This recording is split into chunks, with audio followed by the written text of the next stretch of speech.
assist an organization in achieving its goal using IT to develop cutting edge e-business system with an emphasis on customer and business value. तो जब हम IT की planning करते हैं कि हमें क्या क्या इंफॉर्मेशन टेक्नोलॉजी के कॉन्टेक्स्ट में क्या हार्डवेयर चाहिए क्या सॉफ्टवेयर चाहिए, ये आप तब डिसाइड कर पाओगे जब आपको ये पता होगा कि आपका IT सिस्टम क्या डिलीवर, आप कस्टमर को फोकस में रख के आपको उसे क्या क्या सर्विसेज देनी है। तो आप पहले उसकी स्ट्रैटेजी बनाओ।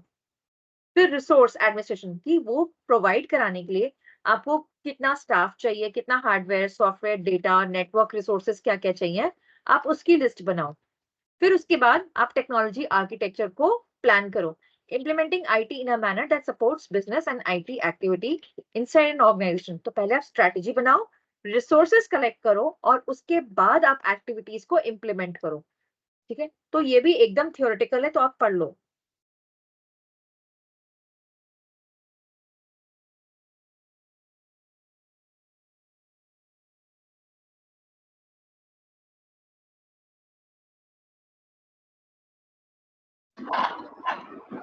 ठीक है, मैम ये थोड़ा रिसोर्सेज एडमिनिस्ट्रेशन वाला थोड़ा एक्सप्लेन कर दो।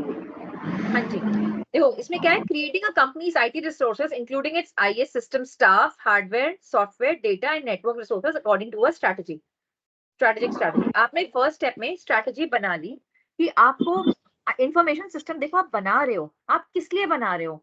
ठीक है, आप इसकी स्ट्रैटेजी बनाओ। अब देखो जैसे हम लोग कोई चाहते हैं, अगर हम लोग आपका एलएमएस चाहते हैं तो हमने स्ट्रैटेजी बनाई कि वहां पे बच्चों को वीडियोस भी दिखा देंगे, नोट्स भी डाल देंगे, उनका टेस्ट भी वहीं हो जाएगा। ठीक है, तो हमने एक स्ट्रैटेजी बनाई। लेकिन ठीक है, स्ट्रैटेजी बनाई कि आप लोग बच्चों को फोकस में रखें कि बच्चों को हर फैसिलिटी उसी एलएमएस पे मिल जाए। ठीक है, उसके बाद हमने रिसोर्सेज एडमिनिस्ट्रेशन कि हमें क्या क्या रिसोर्सेज चाहिए होंगे। अब आपके पता है एलएमएस के लिए आपने खुद भी ऑब्जर्व किया होगा, टीचर्स लगे हुए हैं, फिर हमने इंटर्न्स रखे हुए हैं कि कोई भी बच्चे को हेल्पलाइन नंबर जो दिए हुए हैं कि बच्चे को किसी भी वक्त कोई प्रॉब्लम आती है वो इंटर्न्स आपको रिप्लाई करते हैं। फिर हमने नॉन टीचिंग स्टाफ को भी डिवोट कर रखा है। ठीक है, एलएमएस के लिए नेटवर्क सॉफ्टवेयर बनवाया है हमने टीसीएस से, उसमें सारे बच्चों का डेटा डाला है कि कौन सा बच्चा कौन से कोर्स में है। ठीक है, फिर नेटवर्क रिसोर्सेज हमने स्पेशली हमें डीयू का नेटवर्क तो मिलता ही है, लेकिन साथ ही साथ हमने अपना पर्सनल नेटवर्क भी ले खरीद के रखा हुआ है कि बाई चांस अगर एक नेटवर्क डाउन हो तो हम दूसरा नेटवर्क यूज कर लें। तो जब आपने स्ट्रैटेजी बना ली कि आपको क्या क्या चाहिए, तो अब आप यहाँ पे उस स्ट्रैटेजी के लिए रिसोर्सेज आइडेंटिफाई कर रहे हो, कलेक्ट कर रहे हो, एंड थर्ड स्टेप में आप वो एक्टिविटीज को इम्प्लीमेंट कर रहे हो। देखो जैसे अगर हम एलएमएस का ही एग्जांपल लें, वो हमारा इंफॉर्मेशन सिस्टम है, एसओएल का बहुत बड़ा सिस्टम है वो। अभी भी आपने उसका पूरा अभी एक्सेस ही नहीं किया है, अभी तो सिर्फ आप उसको टेस्ट के लिए यूज कर रहे हो, इंटरनल इवैल्यूएशन के लिए। आगे जाके ये धीरे धीरे और बेटर होगा, उसमें हम लोगों की वीडियोज आएंगी। ठीक है, उसके बाद आपको वहां पे नोट्स मिलेंगे, आप टेस्ट दे पाओगे। अभी तो आप सारा का सारा टेस्ट एक साथ दे रहे हो, लेकिन इसके बाद क्या होगा कि आपको फ्लेक्सिबिलिटी होगी। जैसे आपने अभी ये चैप्टर पढ़ा, आप आज हम आपको पढ़ा रहे हैं, कल आप बैठ के खुद पढ़ो, परसों जाके इस चैप्टर का टेस्ट दे दो। ठीक है, फिर आप नेक्स्ट नेक्स्ट वीक में, अभी तो आपको सारा एक साथ सारे टेस्ट दे रहे हो ना, आपको हर हफ्ते आप कभी भी टेस्ट दे सकते हो किसी भी चैप्टर का, आपका फाइनल स्कोर कैलकुलेट हो जाएगा। ठीक है, जो भी आपने टेस्ट दिए, सपोज आपने 10 टेस्ट अलग दिए हैं, एक बच्चे ने एक ही टेस्ट दिया, दूसरे बच्चों ने 10 टेस्ट दिया, तो हम उसका एवरेज निकाल लेंगे। ठीक है, तो और हम गेस्ट स्पीकर्स के भी वीडियोस डालेंगे, जैसे आईआईटीज आईएम्स के प्रोफेसर्स के भी लेक्चर्स डालेंगे उस एलएमएस में। बट ये सब धीरे धीरे इवॉल्व होगा, क्योंकि अभी हमारे पास इतने रिसोर्सेज नहीं है, तो हम धीरे धीरे अपने रिसोर्सेज को एक्सपैंड करेंगे। ठीक है, नेक्स्ट इंफॉर्मेशन टेक्नोलॉजी आर्किटेक्चर। तो जब हम आर्किटेक्चर की बात करते हैं तो हमें सबसे पहले बात करें platform for technology, resources for data and the architecture of applications. तो प्लेटफॉर्म फॉर टेक्नोलॉजी की जब आप बात कर रहे हो तो आप बात कर रहे हो internet. Basically it is all about hardware, internet, intranet, extranets, कोई भी नेटवर्क है। ठीक है, फिर उसके बाद आप आ रहे हो एप्लीकेशन सॉफ्टवेयर, क्या सिस्टम सॉफ्टवेयर होंगे। ठीक है, उसके बाद क्या ऑपरेटिंग सिस्टम डालोगे आप, किस चीज के लिए यूज कर रहे हो, ई बिजनेस के लिए कर रहे हो, ई कॉमर्स के लिए कर रहे हो, किस किस एप्लीकेशंस के लिए यूज कर रहे हो। उसके बाद आप डेटा कहाँ से ला रहे हो। ठीक है, आप डेटा डालोगे उसमें, and then architecture of applications, कि जितने भी आपके एप्लीकेशंस हैं ये आप एक साथ इंटीग्रेट कैसे होंगे, कैसे एक दूसरे को फंक्शनैलिटी प्रोवाइड करेंगे। ठीक है, एक बार ये पढ़ लो। तो उसका आर्किटेक्चर, जैसे अब हम जब हम आर्किटेक्ट अपने घर का वो बनाते हैं, एक घर कंस्ट्रक्ट कराने से पहले जब हम उसकी ड्राइंग्स बनवाते हैं, तो हम क्या करते हैं कि पहले तो अलग अलग रूम्स के स्पेसिफिकेशंस देते हैं, and then we see the whole diagram as a whole कि कहाँ से किस तरीके से कनेक्शंस होगा। So that is about architecture of applications. First step में आपने सिर्फ आइडेंटिफाई किया क्या हार्डवेयर क्या सॉफ्टवेयर होगा, क्या एप्लीकेशंस होंगी।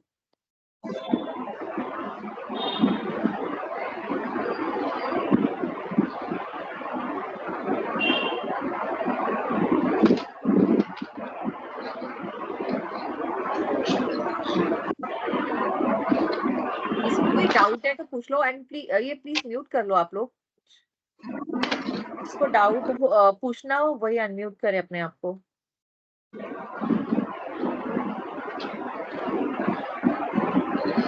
नहीं है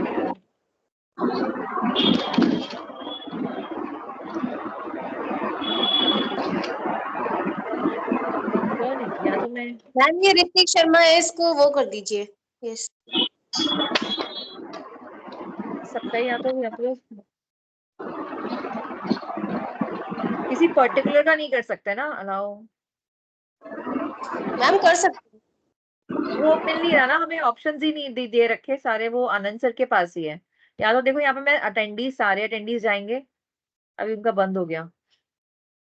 यहाँ पर भी ये देखो ये तो बार बार आ रहा है।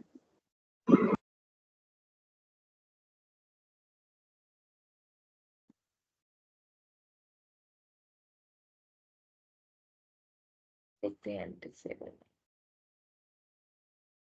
ठीक है, देखते हैं एक बार फटाफट से पढ़ लो फिर आगे बढ़ते हैं।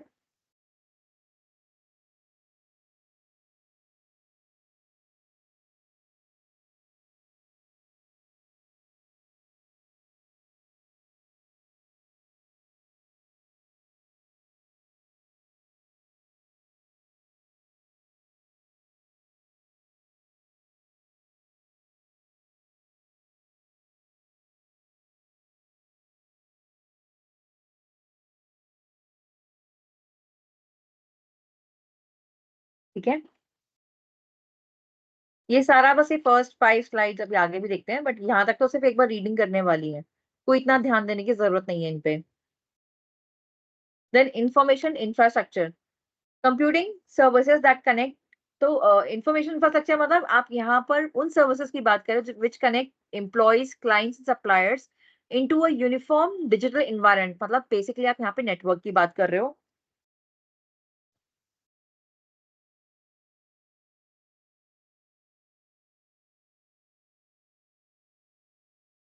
Then telecommunications that use data, audio and video link to employees, customers and suppliers. Application software services provide enterprise-wide functionality like CRM, SCM, ERP, KMS, मतलब knowledge management system are shared by business division. Then IT management services include infrastructure planning, development, business unit coordination for IT services, accounting management for IT expenditure. मतलब जब आप एक IT को setup करना चाहते हो तो ये सारी चीजें आएंगी कि आपको कौन सा नेटवर्क चाहिए, क्या क्या फीचर्स चाहिए, audio video data, employees customer and suppliers को लिंक करने के लिए कौन कौन सी एप्लीकेशन चाहिए, जैसे आपको सीआरएम चाहिए, एससीएम चाहिए, ईआरपी चाहिए, केएमएस चाहिए, ये सबके सब चाहिए, क्योंकि ये सब इसी के हिसाब से फिर आपकी कॉस्टिंग पड़ेगी। और जो भी आप आईटी का आप इंफ्रास्ट्रक्चर सोच रहे हो तो आपको कोऑर्डिनेट करना पड़ेगा फाइनेंस एंड अकाउंटिंग मैनेजमेंट के साथ उसके एक्सपेंडिचर के लिए, क्योंकि हर प्रोजेक्ट का एक लिमिटेड बजट होता है। ठीक है, आपको क्या क्या प्रोजेक्ट मैनेजमेंट के लिए सर्विसेज चाहिए उसके लिए आपको इनके साथ कोऑर्डिनेट करना पड़ेगा। Then IT standard services that give बनानी पड़ेंगी, जो बताता है कि how when and with which IT will be employed.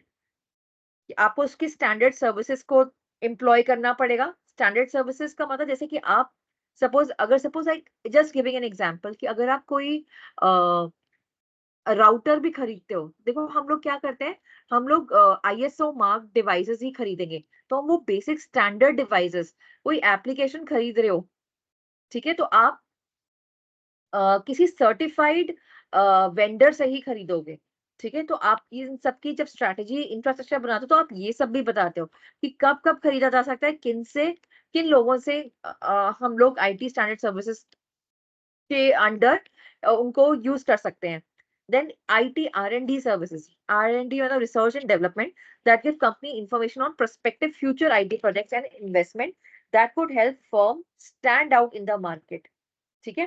तो मतलब आपको R&D के लिए भी चाहिए कि आगे भी, अभी तो आपने बहुत इंफ्रास्ट्रक्चर कर दिया, लेकिन आगे भी आपको कौन बताएगा, क्योंकि IT के हिसाब से चीजें ना बहुत फास्ट चेंज हो रही हैं।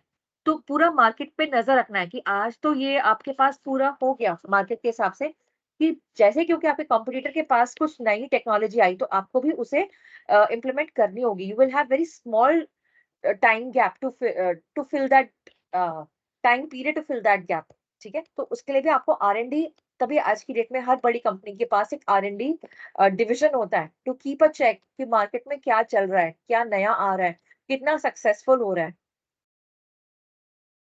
and especially in terms of IT, ठीक है। I hope you all see shark tank.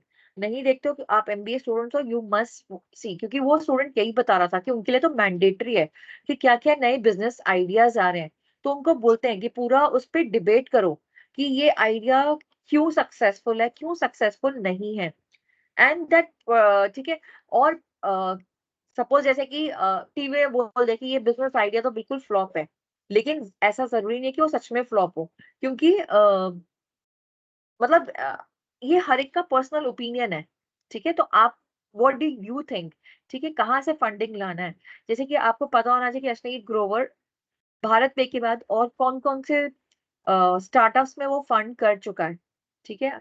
Any idea उसका कौन सा स्टार्टअप आ रहा है, चल रहा है अभी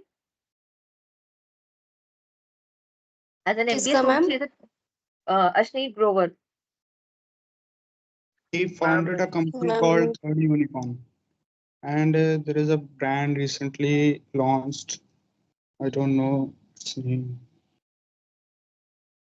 तो मैं उसको ना बुलाऊंगी, वो आपको सारा बताएगा, बिकॉज ही हैड उनको स्पेशली मीटिंग करवाई गई अश्नीत ग्रोवर के पार्टनर के साथ, मतलब जिसके साथ वो दोनों मिलके फंडिंग करते हैं, ठीक है। And he is also in Chandigarh. तो हम लोग ऐसे लोगों को बुलाने की कोशिश जरूर करेंगे। और वो भी एक्चुअली प्रॉब्लम है कि अभी हम फ्री में बुला रहे हैं, तो हमारे पास बहुत बड़े बड़े कॉन्टैक्ट्स वैसे ही नहीं आते।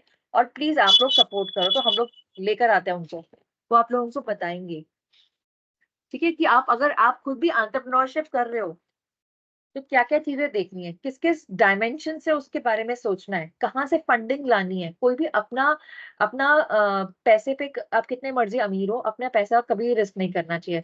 हमेशा वेंचर कैपिटल, जो उसने मुझे टर्म बोली, उसके थ्रू, दूसरों का पैसों के थ्रू आपको आइडियाज को इम्प्लीमेंट करना है। यही सारी आपकी MBA की कोर एक्चुअली लर्निंग होती है। देन चलो, एवोल्यूशन ऑफ इंफ्रास्ट्रक्चर। तो अगर हम evolution of information structure, again ये सब थियोरेटिकल है, एक बार देख लेना, नॉट दैट वेरी इंपॉर्टेंट। कि हम लोग शुरुआत करा हमने 1950 से, जहां पर हम लोग धीरे धीरे, पहले PDP, ये डेक, बड़े बड़े कंप्यूटर्स हुआ करते थे। यूजुअली कंपनीज क्या कर रही थी, एक ही कंपनी होती थी, उसी से सारा हार्डवेयर एंड सॉफ्टवेयर खरीदा करती थी। लेकिन अगर आप आज की डेट में देखो तो आप कभी भी एक कंपनी से नहीं खरीदते हो। आपके हमारे जो कंप्यूटर्स भी होते हैं ना आज की डेट में, कोई एक पर्टिकुलर कंपनी नहीं बनाता, वो सारे असेंबल्ड होते हैं। असेंबल्ड का मतलब एक पार्ट चाइना बना रहा है, एक पार्ट US में बना है, एक पार्ट इंडिया में बना है, तो हम लोग सिर्फ उसको जोड़ते हैं, ठीक है। आप ये देख लो, आपका माउस किसी और कंपनी का है, आपका कीबोर्ड किसी और कंपनी का होगा, आपका मॉनिटर किसी और कंपनी का है, CPU किसी और कंपनी का है। सो पहले ऐसा नहीं हुआ करता था। Then in the days of main frame क्या होता है? Main frame computers are big computers, ठीक है, जिनकी कॉन्फ़िगरेशन हमारे नॉर्मल कंप्यूटर से काफी एडवांस है, बड़ी है। सपोज अगर आपके कंप्यूटर में 1 टेराबाइट हार्ड डिस्क है, तो मेन फ्रेम में हो सकता है कि 100 टेराबाइट की हार्ड डिस्क हो, ठीक है। Then computer operations were controlled by a small group of highly trained programmers and system operators. तो पहले जमाने में क्या होता था, कंप्यूटिंग बहुत टफ थी, तो only scientist, researchers and highly trained जो प्रोग्रामर्स थे वही कर सकते थे। The majority of the infrastructure was provided by a single vendor. The company that produce the hardware and software, तो सिंगल ही वेंडर था, वो पूरा आपको हार्डवेयर सॉफ्टवेयर पूरा पैकेज देता था. Decentralized computing instead of time sharing on a single huge mainframe customized to the specific demands of each department was made possible by DEC mini computers. तो main frames के बाद आए mini computers. जो हमारे computers हैं वो क्या है आपको पता है? हमारे कंप्यूटर्स को बोलते हैं माइक्रो कंप्यूटर्स. तो मेन फ्रेम के बाद मिनी कंप्यूटर्स आए जो थोड़े से छोटे थे, नाम से ही पता चल रहा है. ठीक है, तो जब ये आए तो थोड़ा थोड़ा कंप्यूटर्स का वाइड स्प्रेड हुआ, क्योंकि ऑब्वियसली क्योंकि ये थोड़े लेस एक्सपेंसिव थे और इन पे प्रोग्रामिंग भी इजी थी.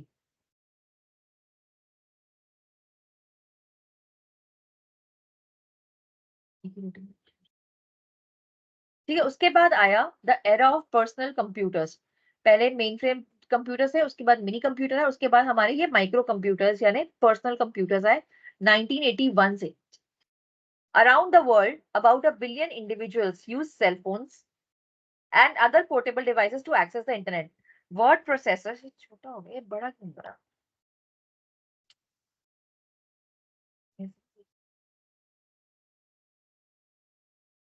ठीक है, हाँ. इस जब आपके ये पर्सनल कंप्यूटर्स आए तो word applications like word processor, spreadsheets, electronic presentation software, PowerPoint वाले, फिर tiny data management software also saw huge increase in popularity with widespread use of personal computers. So देखो धीरे धीरे टेक्नोलॉजी कैसे चेंज होती गई. ठीक है, उसके बाद एक एरा आया क्लाइंट सर्वर का 1983 से present. The client serves as a user's point of entry, whereas the server frequently administers network, processes, share data, stores it, and provides host to website. इसका मतलब हम क्या है कि सर्वर पे हम सारी अपनी वेबसाइट स्टोर करते हैं, वो सारा क्लाइंट्स को डेटा प्रोवाइड करता है. The term server can apply to either the software itself or the physical machine that runs the program that makes up the network. The server is the most important machine on the entire network. एक बार ये पढ़ लो, सिर्फ यहाँ तक इसे पढ़ने वाली slides हैं एक बार के लिए.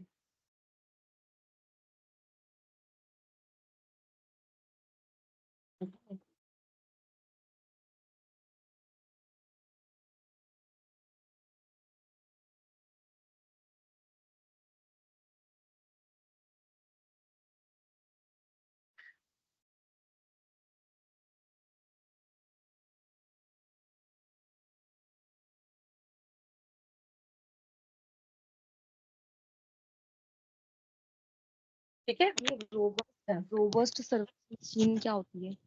कहाँ पे लिखा है, एक मिनट. मैम आपकी स्लाइड में नहीं है, एसएम की बुक में है. Robustness. Yes ma'am, Robust- robust server. Robustness मतलब होता है कि जैसे कि मतलब टूटेगा नहीं, जैसे कि खराब नहीं होगा, रफ एंड टफ. ठीक है, फिर उसके बाद आया एंटरप्राइज कंप्यूटिंग 1992 से अभी तक भी चलता है. एंटरप्राइज कंप्यूटिंग में क्या होता है कि हम अपने कंपनी में ही एक मेन कंप्यूटर सर्वर कंप्यूटर बनाते हैं और उस पर हम सारी इंपॉर्टेंट एप्लीकेशंस डाल देते हैं. जैसे ईआरपी सॉफ्टवेयर आपने डाल दिया. So IT infrastructure connects hardware, networks, servers, digital phones. Software such as enterprise apps and web services is also needed for enterprise infrastructure to connect disparate applications and allow data to freely move across the various business areas. So जैसे हमने last chapter में ERP, SCM software पढ़े थे, तो आपने एक server बना लिया और उस पर वो पावरफुल एप्लीकेशन डाल दिया. ERP एक ऐसा सॉफ्टवेयर है जो फाइनेंस के लिए, प्लानिंग के लिए, याद है सब, ह्यूमन रिसोर्स, पेरोल, सारी एप्लीकेशंस प्रोवाइड करता है.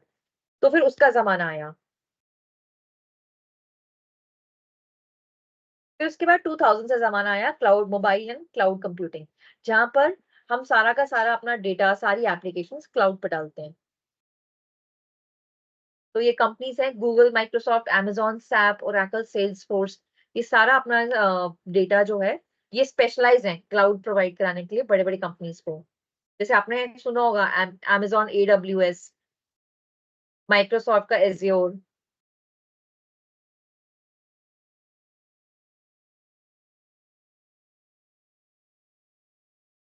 आजकल क्लाउड कंप्यूटिंग ना स्कूल के बच्चों में भी शुरू हो गया है, 8वीं 9वीं के बच्चों को भी क्लाउड पे कैसे वर्क करते हैं, because it is very easy.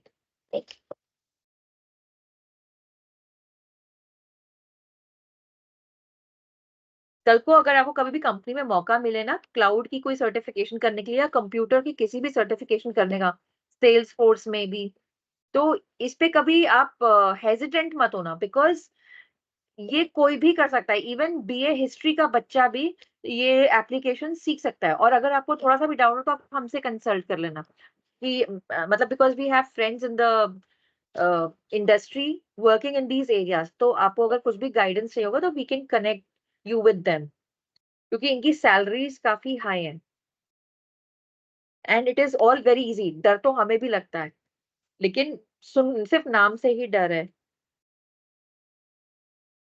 Then components of information infrastructure, तो वेब बेस्ड प्लेटफॉर्म्स, ये भी again just read go through this slide. Web based platforms कौन से होते हैं? ये जो भी आपकी नेटवर्क ऑपरेटिंग सिस्टम होती हैं, अपाचे का होता है, माइक्रोसॉफ्ट आईएएस सर्वर होता है, डॉटनेट सर्वर होता है, यूनिक्स का, सिस्को का, नॉर्टेल का, जावा का, ये सब सर्वर्स प्रोवाइड करते हैं। हार्डवेयर प्लेटफॉर्म आपका ये companies like Dell, IBM, Sun, HP, Apple, Linux, ये सब प्रोवाइड करते हैं। Then platform operating systems like Microsoft Windows, Unix, Linux, Mac OS, अगर नॉर्मल आपको ऑपरेटिंग सिस्टम चाहिए तो। Then business software programs including middleware, SAP, ये सैप, ओरेकल, पीपलसॉफ्ट, माइक्रोसॉफ्ट, ये सारे आपको सॉफ्टवेयर एप्लीकेशंस प्रोवाइड करते हैं। देन नेटवर्क के लिए माइक्रोसॉफ्ट सर्वर, विंडोज सर्वर भी होता है, लाइनेक्स होता है, नोवेल होता है, सिस्को होता है। देन कंसल्टेंट्स के लिए आईबीएम, केपीएमजी कंपनीज होती हैं, एक्सेंचर, केपजेमिनी, आपने इन सारी कंपनीज के नाम सुने। ये बेसिकली कंसल्टेंसी प्रोवाइड करते हैं कि कैसे आप सिस्टम में चेंजेस ला सकते हो और डिप्लॉय कर सकते हो, किस तरीकों से बिजनेस को आगे बढ़ाना है। स्टोरेज मैनेजमेंट ऑफ डेटा, उसके लिए आप ये सारे आपने नाम सुने होंगे, ये सारे डेटाबेस के नाम है। आईबीएम का होता है DB2, Oracle, SQL server, Sybase, MySQL, EMC systems.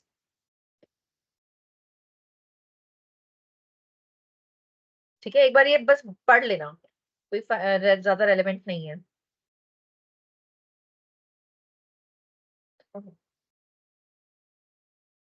उसके बाद नेक्स्ट है आपका, यहाँ से आपका मेन इंपॉर्टेंट स्टार्ट हो रहा है। इस चैप्टर में आपके पास 21 स्लाइड्स हैं, तो आपका बेसिकली स्टार्ट ही ये चैप्टर, जो भी क्वेश्चन आ सकते हैं वो आपके लिए यहाँ से आ सकते हैं। ये सारा एक बार सारा बाकी थ्योरेटिकल था बैकग्राउंड।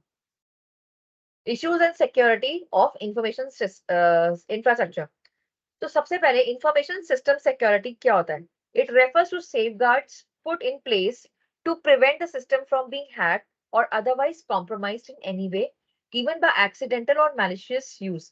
इसका मतलब क्या होता है? देखो, आज की डेट में सबसे बड़ी इंडस्ट्री बनती जा रही है साइबर सिक्योरिटी। हर साल 10,000 करोड़ का नुकसान होता है जस्ट बिकॉज हैकिंग की वजह से, इंटरनेट फ्रॉड्स की वजह से। ठीक है, तो इसीलिए आज की डेट में more and more people are required in the cyber security domain. हर छोटी से छोटी कंपनी, क्योंकि किसी का भी डेटा सेफ नहीं है, इनफैक्ट छोटी कंपनीज को, छोटे बैंक्स को ज्यादा मतलब they are more prone to attacks. ठीक है, सो इंफॉर्मेशन सिस्टम सिक्योरिटी का मतलब क्या होता है? वो सारे सेफगार्ड, जैसे आपने अपने घर को सिक्योर करने के लिए कौन कौन से सेफगार्ड मेजर्स लगा रखे हैं? आपने लॉक्स लगा रखे हैं, और लॉक्स भी अच्छी क्वालिटी के। तो जितना आप बड़ा और अच्छा लॉक लोगे उतना महंगा है।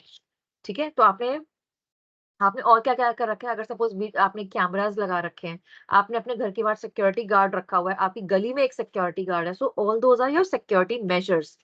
So information system security refers to safeguards put in place to prevent the system from being hacked or otherwise compromised in any way, even by accidental or malicious use। चाहे malicious मतलब किसी ने जानबूझ के गंदी इंटेंशन की वजह से आपका सपोज सॉफ्टवेयर क्रैक किया है, या आपका पास आपके फोन का लॉक तोड़ा है।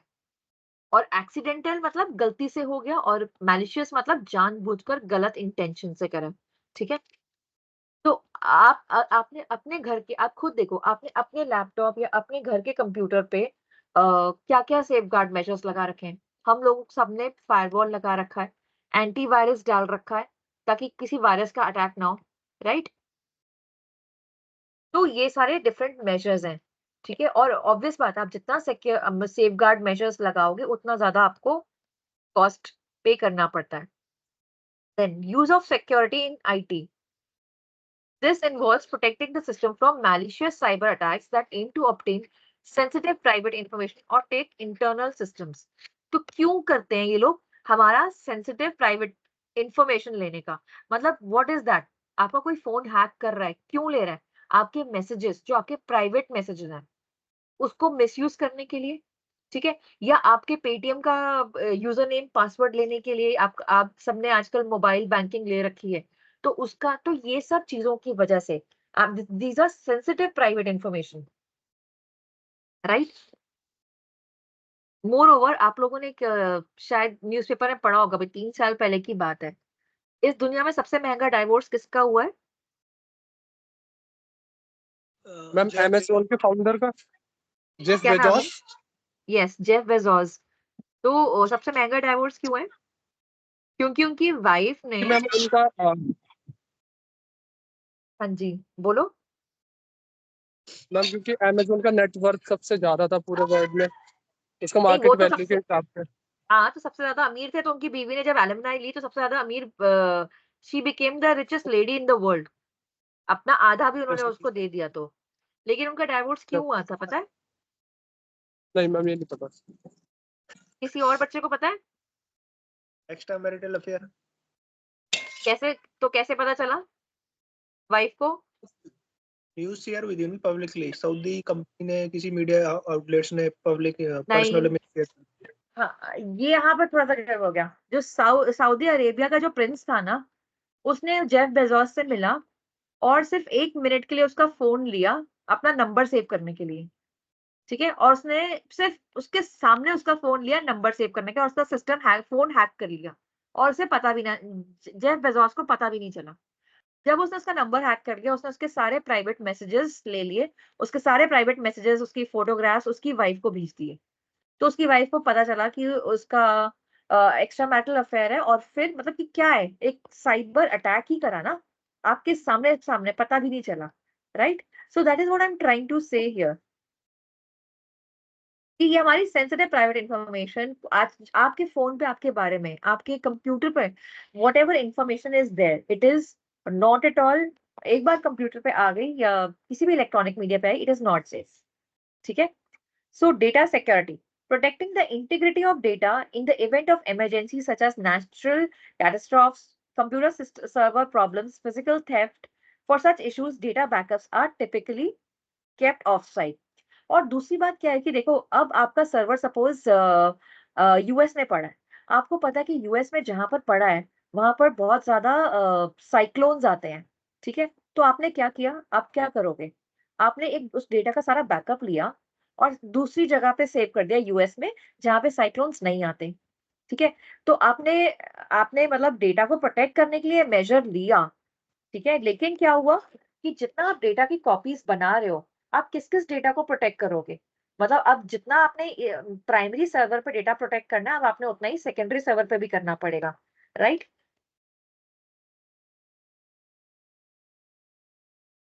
तो थ्रेट्स टू इंफॉर्मेशन सिस्टम, अब थ्रेट्स होते कौन कौन से हैं? Threats to information security can take many different forms including software attacks, intellectual property theft, identity theft, equipment theft, information theft, sabotage and information extortion। ये सारे सारे ना आपको एक एक दो दो लाइन पता होने चाहिए। एक सेकंड, हाँ। तो सबसे पहले सॉफ्टवेयर अटैक।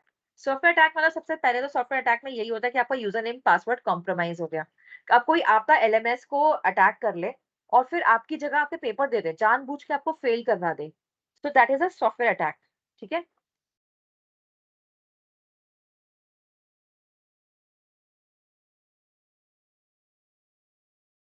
एक बार ये स्लाइड पढ़ लो।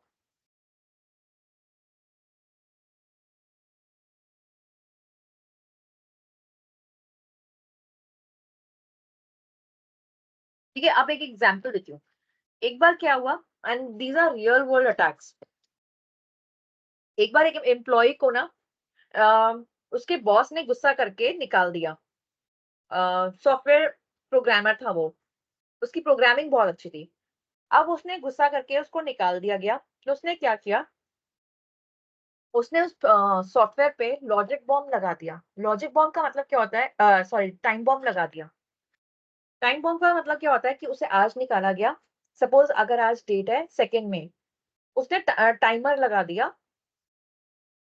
कि सपोज से 1 जनवरी 2025 को ये पूरा का पूरा सॉफ्टवेयर क्रैश हो जाए, ताकि उस कंपनी का जितना भी डेटा था, जितना भी एप्लीकेशन थी, वो सारी की सारी बंद हो जाएगी, क्रैश हो जाएगी, मतलब बिल्कुल डिलीट हो जाएगी।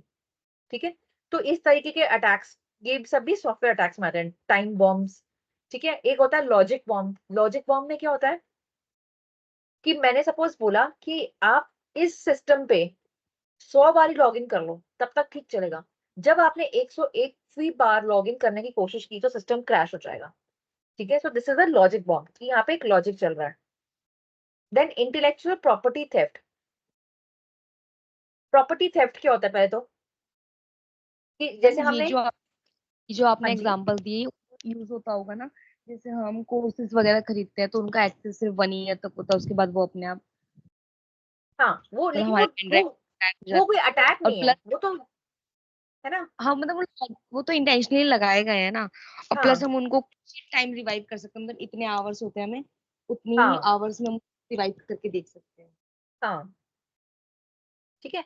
फिर उसके बाद प्रॉपर्टी थेफ्ट क्या होता है, जैसे अब किसी ने कोई प्रॉपर्टी खरीदी, ठीक है, रियल वर्ल्ड में तो आपने प्रॉपर्टी खरीदी, उस पर किसी ने कब्जा कर लिया, तो that is called a property theft. लेकिन what is intellectual property theft, मतलब कि ये देखो, हम लोग अगर कोई बुक लिखते हैं, कोई आप पोयम लिखते हो, या आपने कुछ आइडिया लिखा है, आपके पास एक आइडिया है, ठीक है, या आपने कोई सीरियल के लिए या मूवी के लिए स्टोरी लिखी है, so that is intellectual property. वो एक प्रॉपर्टी है, ठीक है, जिसको, और वो आपकी इंटेलेक्चुअल प्रॉपर्टी, दिमाग की प्रॉपर्टी है। अगर कोई उसको कॉपी कर लेता है, ठीक है, तो that is called intellectual property theft, वो भी आपको रेफरेंस दिए बिना। तभी आपने देखा होगा कि हर बुक में हम लोग रेफरेंसेस देते हैं कि हमने ये चीज यहाँ से उठाई है। ठीक है, तो आप रेफरेंस दो तो it is not a theft. ठीक है, तो इंटरनेट पे ये आमतौर ज्यादातर होता है कि अगर हम बच्चों को असाइनमेंट भी देते हैं ना, तो बच्चे क्या करते थे कि पूरा का पूरा इंटरनेट से 5 मिनट में असाइनमेंट कॉपी पेस्ट करा। अब तो चैट जीपीटी आ गया, 5 मिनट भी नहीं लगते, वो मेहनत भी नहीं करनी अब तो। ठीक है, तो that is intellectual property theft कि आपने किसी इंटरनेट से सीधा कॉपी पेस्ट करा और टीचर को पकड़ा दिया कि भैया नंबर दो। लेकिन फॉरेन यूनिवर्सिटीज में क्या होता है कि जब आप कोई असाइनमेंट देते हो ना, तो आपको साथ ही साथ it is mandatory for you to submit a plagiarism report, कि आपकी प्लेगरिज्म 10% से कम होनी चाहिए। ठीक है, नहीं तो वो पूरा 0 दे देते हैं। Because in other countries they are very particular about, they value the property की। ठीक है, यहाँ पर इंडिया जैसी कंट्री में हम लोग इतना ज्यादा ध्यान नहीं देते हैं। ठीक है, आइडेंटिटी थेफ्ट। आइडेंटिटी थेफ्ट क्या होता है कि मेरी आइडेंटिटी ही चुरा ली। जैसे आपने मुन्ना भाई देखी है, तो वहां पर वो that is a case of identity theft, कि वो था कोई और किसी और की आइडेंटिटी पे किसी और ने पेपर दिया। ठीक है, अब ये यही चीज कंप्यूटर पे भी होती है। जैसे कि अगर आपने मेरा यूजर नेम पासवर्ड चुरा लिया और फिर आपने मेरे फेसबुक पे मेरा यूजर नेम पासवर्ड लेके कुछ भी आप पोस्ट कर रहे हो, किसी को भी कुछ भी बोल रहे हो, सो that is called identity theft. या आपने मेरा, ठीक है, आपने किसी का बैंक का यूजर नेम पासवर्ड लिया और उसके अकाउंट में से अपने अकाउंट में ट्रांसफर कर लिया, so that is identity theft. Then equipment है, ये तो नाम से ही पता चल रहा है कि आपने, जैसे किसी ने किसी का लैपटॉप चुरा लिया या फोन चुरा लिया, so that is equipment theft, क्योंकि आपको पता है कि उसमें बहुत इंपॉर्टेंट चीजें हैं। देन इंफॉर्मेशन थेफ्ट, मतलब यहाँ पर आपने वो डिवाइस नहीं चुराई, आपने सिर्फ उस डिवाइस का डेटा चुरा लिया। ठीक है, अब जैसे देखो, आप लोग अगर साइबर कभी भी तभी कहते हैं कि कभी भी पब्लिक वाईफाई यूज मत करो, कभी भी साइबर कैफेज यूज मत करो। कोई भी फाइनेंशियल ट्रांजैक्शन करते हो तो वो आप सिर्फ अपने ही पर्सनल कंप्यूटर से ही करो। व्हाई? बिकॉज आपको नहीं पता कि कब, जैसे आपने सपोज साइबर कैफे गए हो, आजकल एक वो आता है की लॉगर। की लॉगर में क्या होता है, वो एक सॉफ्टवेयर डला होता है उन कंप्यूटर्स में, आपको पता भी नहीं चलेगा। आप जो जो कीज प्रेस करते हो ना, वो सारा का सारा सारा डेटा साइबर कैफे के मालिक के पास जाता है। जैसे आप अपना यूजर नेम डाल रहे हो, वो आपको देखेगा भी नहीं मुड़ के। वो जो जो आप अपने आप कंप्यूटर पे टाइप कर रहे हो, वो अपना टर्मिनल पे दिखता जाएगा कि आपने ये वाली वेबसाइट, सपोज आपका अकाउंट आईसीआईसी, आपने आईसीआईसी बैंक का पेज खोला, आपने यूजर नेम पासवर्ड आपने ये टाइप किया, यूजर ये डाला, नेम ये डाला, पासवर्ड ये डाला, उसके पास सारी इंफॉर्मेशन आ जाएगी। तो that is called information theft, कि आपने सिर्फ इंफॉर्मेशन चुराई है। Then sabotage and information extortion, मतलब कि यहाँ पर आप इंफॉर्मेशन को गलत तरीके से एक्सटॉर्ट करके, गलत तरीके से जैसे आप आजकल तो बहुत वो आ रहा है ना, fake deep fake videos viral कर रहे हैं गलत, तो ये सब इंफॉर्मेशन एक्सटॉर्शन को मिसयूज कर रहे हो आप, इंफॉर्मेशन को गलत तरीके से प्रेजेंट करना। देन मैलवेयर, अब नेक्स्ट टर्म है मैलवेयर। देखो अभी तक आपने पढ़ा था हार्डवेयर, दूसरा टर्म पढ़ी सॉफ्टवेयर, ठीक है, आपको हार्डवेयर और सॉफ्टवेयर के बीच में डिफरेंस पता है। नाउ थर्ड टर्म आप पढ़ रहे हो मैलवेयर। मैलवेयर का मतलब एक सॉफ्टवेयर जो मैलिशियस इंटेंशन से बना है, गलत इंटेंशन से बना है। तो what is a software? Basically software एक प्रोग्राम होता है जो यूजर को हेल्प करने के लिए बनाया गया होता है किसी भी तरीके से। जैसे कि ये पावर पॉइंट एक सॉफ्टवेयर है, क्योंकि ये एक ऐसा प्रोग्राम है जो हमें हेल्प कर रहा है अपने आइडियाज को जो भी हमें प्रेजेंट करने के लिए। So every software is made with a good intention. लेकिन malware मतलब any software या any program written with malicious, गंदी intention से, ठीक है। मैं सपोज आपको बोलूं, मतलब it is very easy to make a virus, it is very easy to make a malware। एक नॉर्मल प्रोग्राम की तरह ही होता है। वो प्रोग्राम अगर आपको हेल्प कर रहा है तो वो सॉफ्टवेयर है, और अगर आपको तंग कर रहा है तो वो malware है, ठीक है।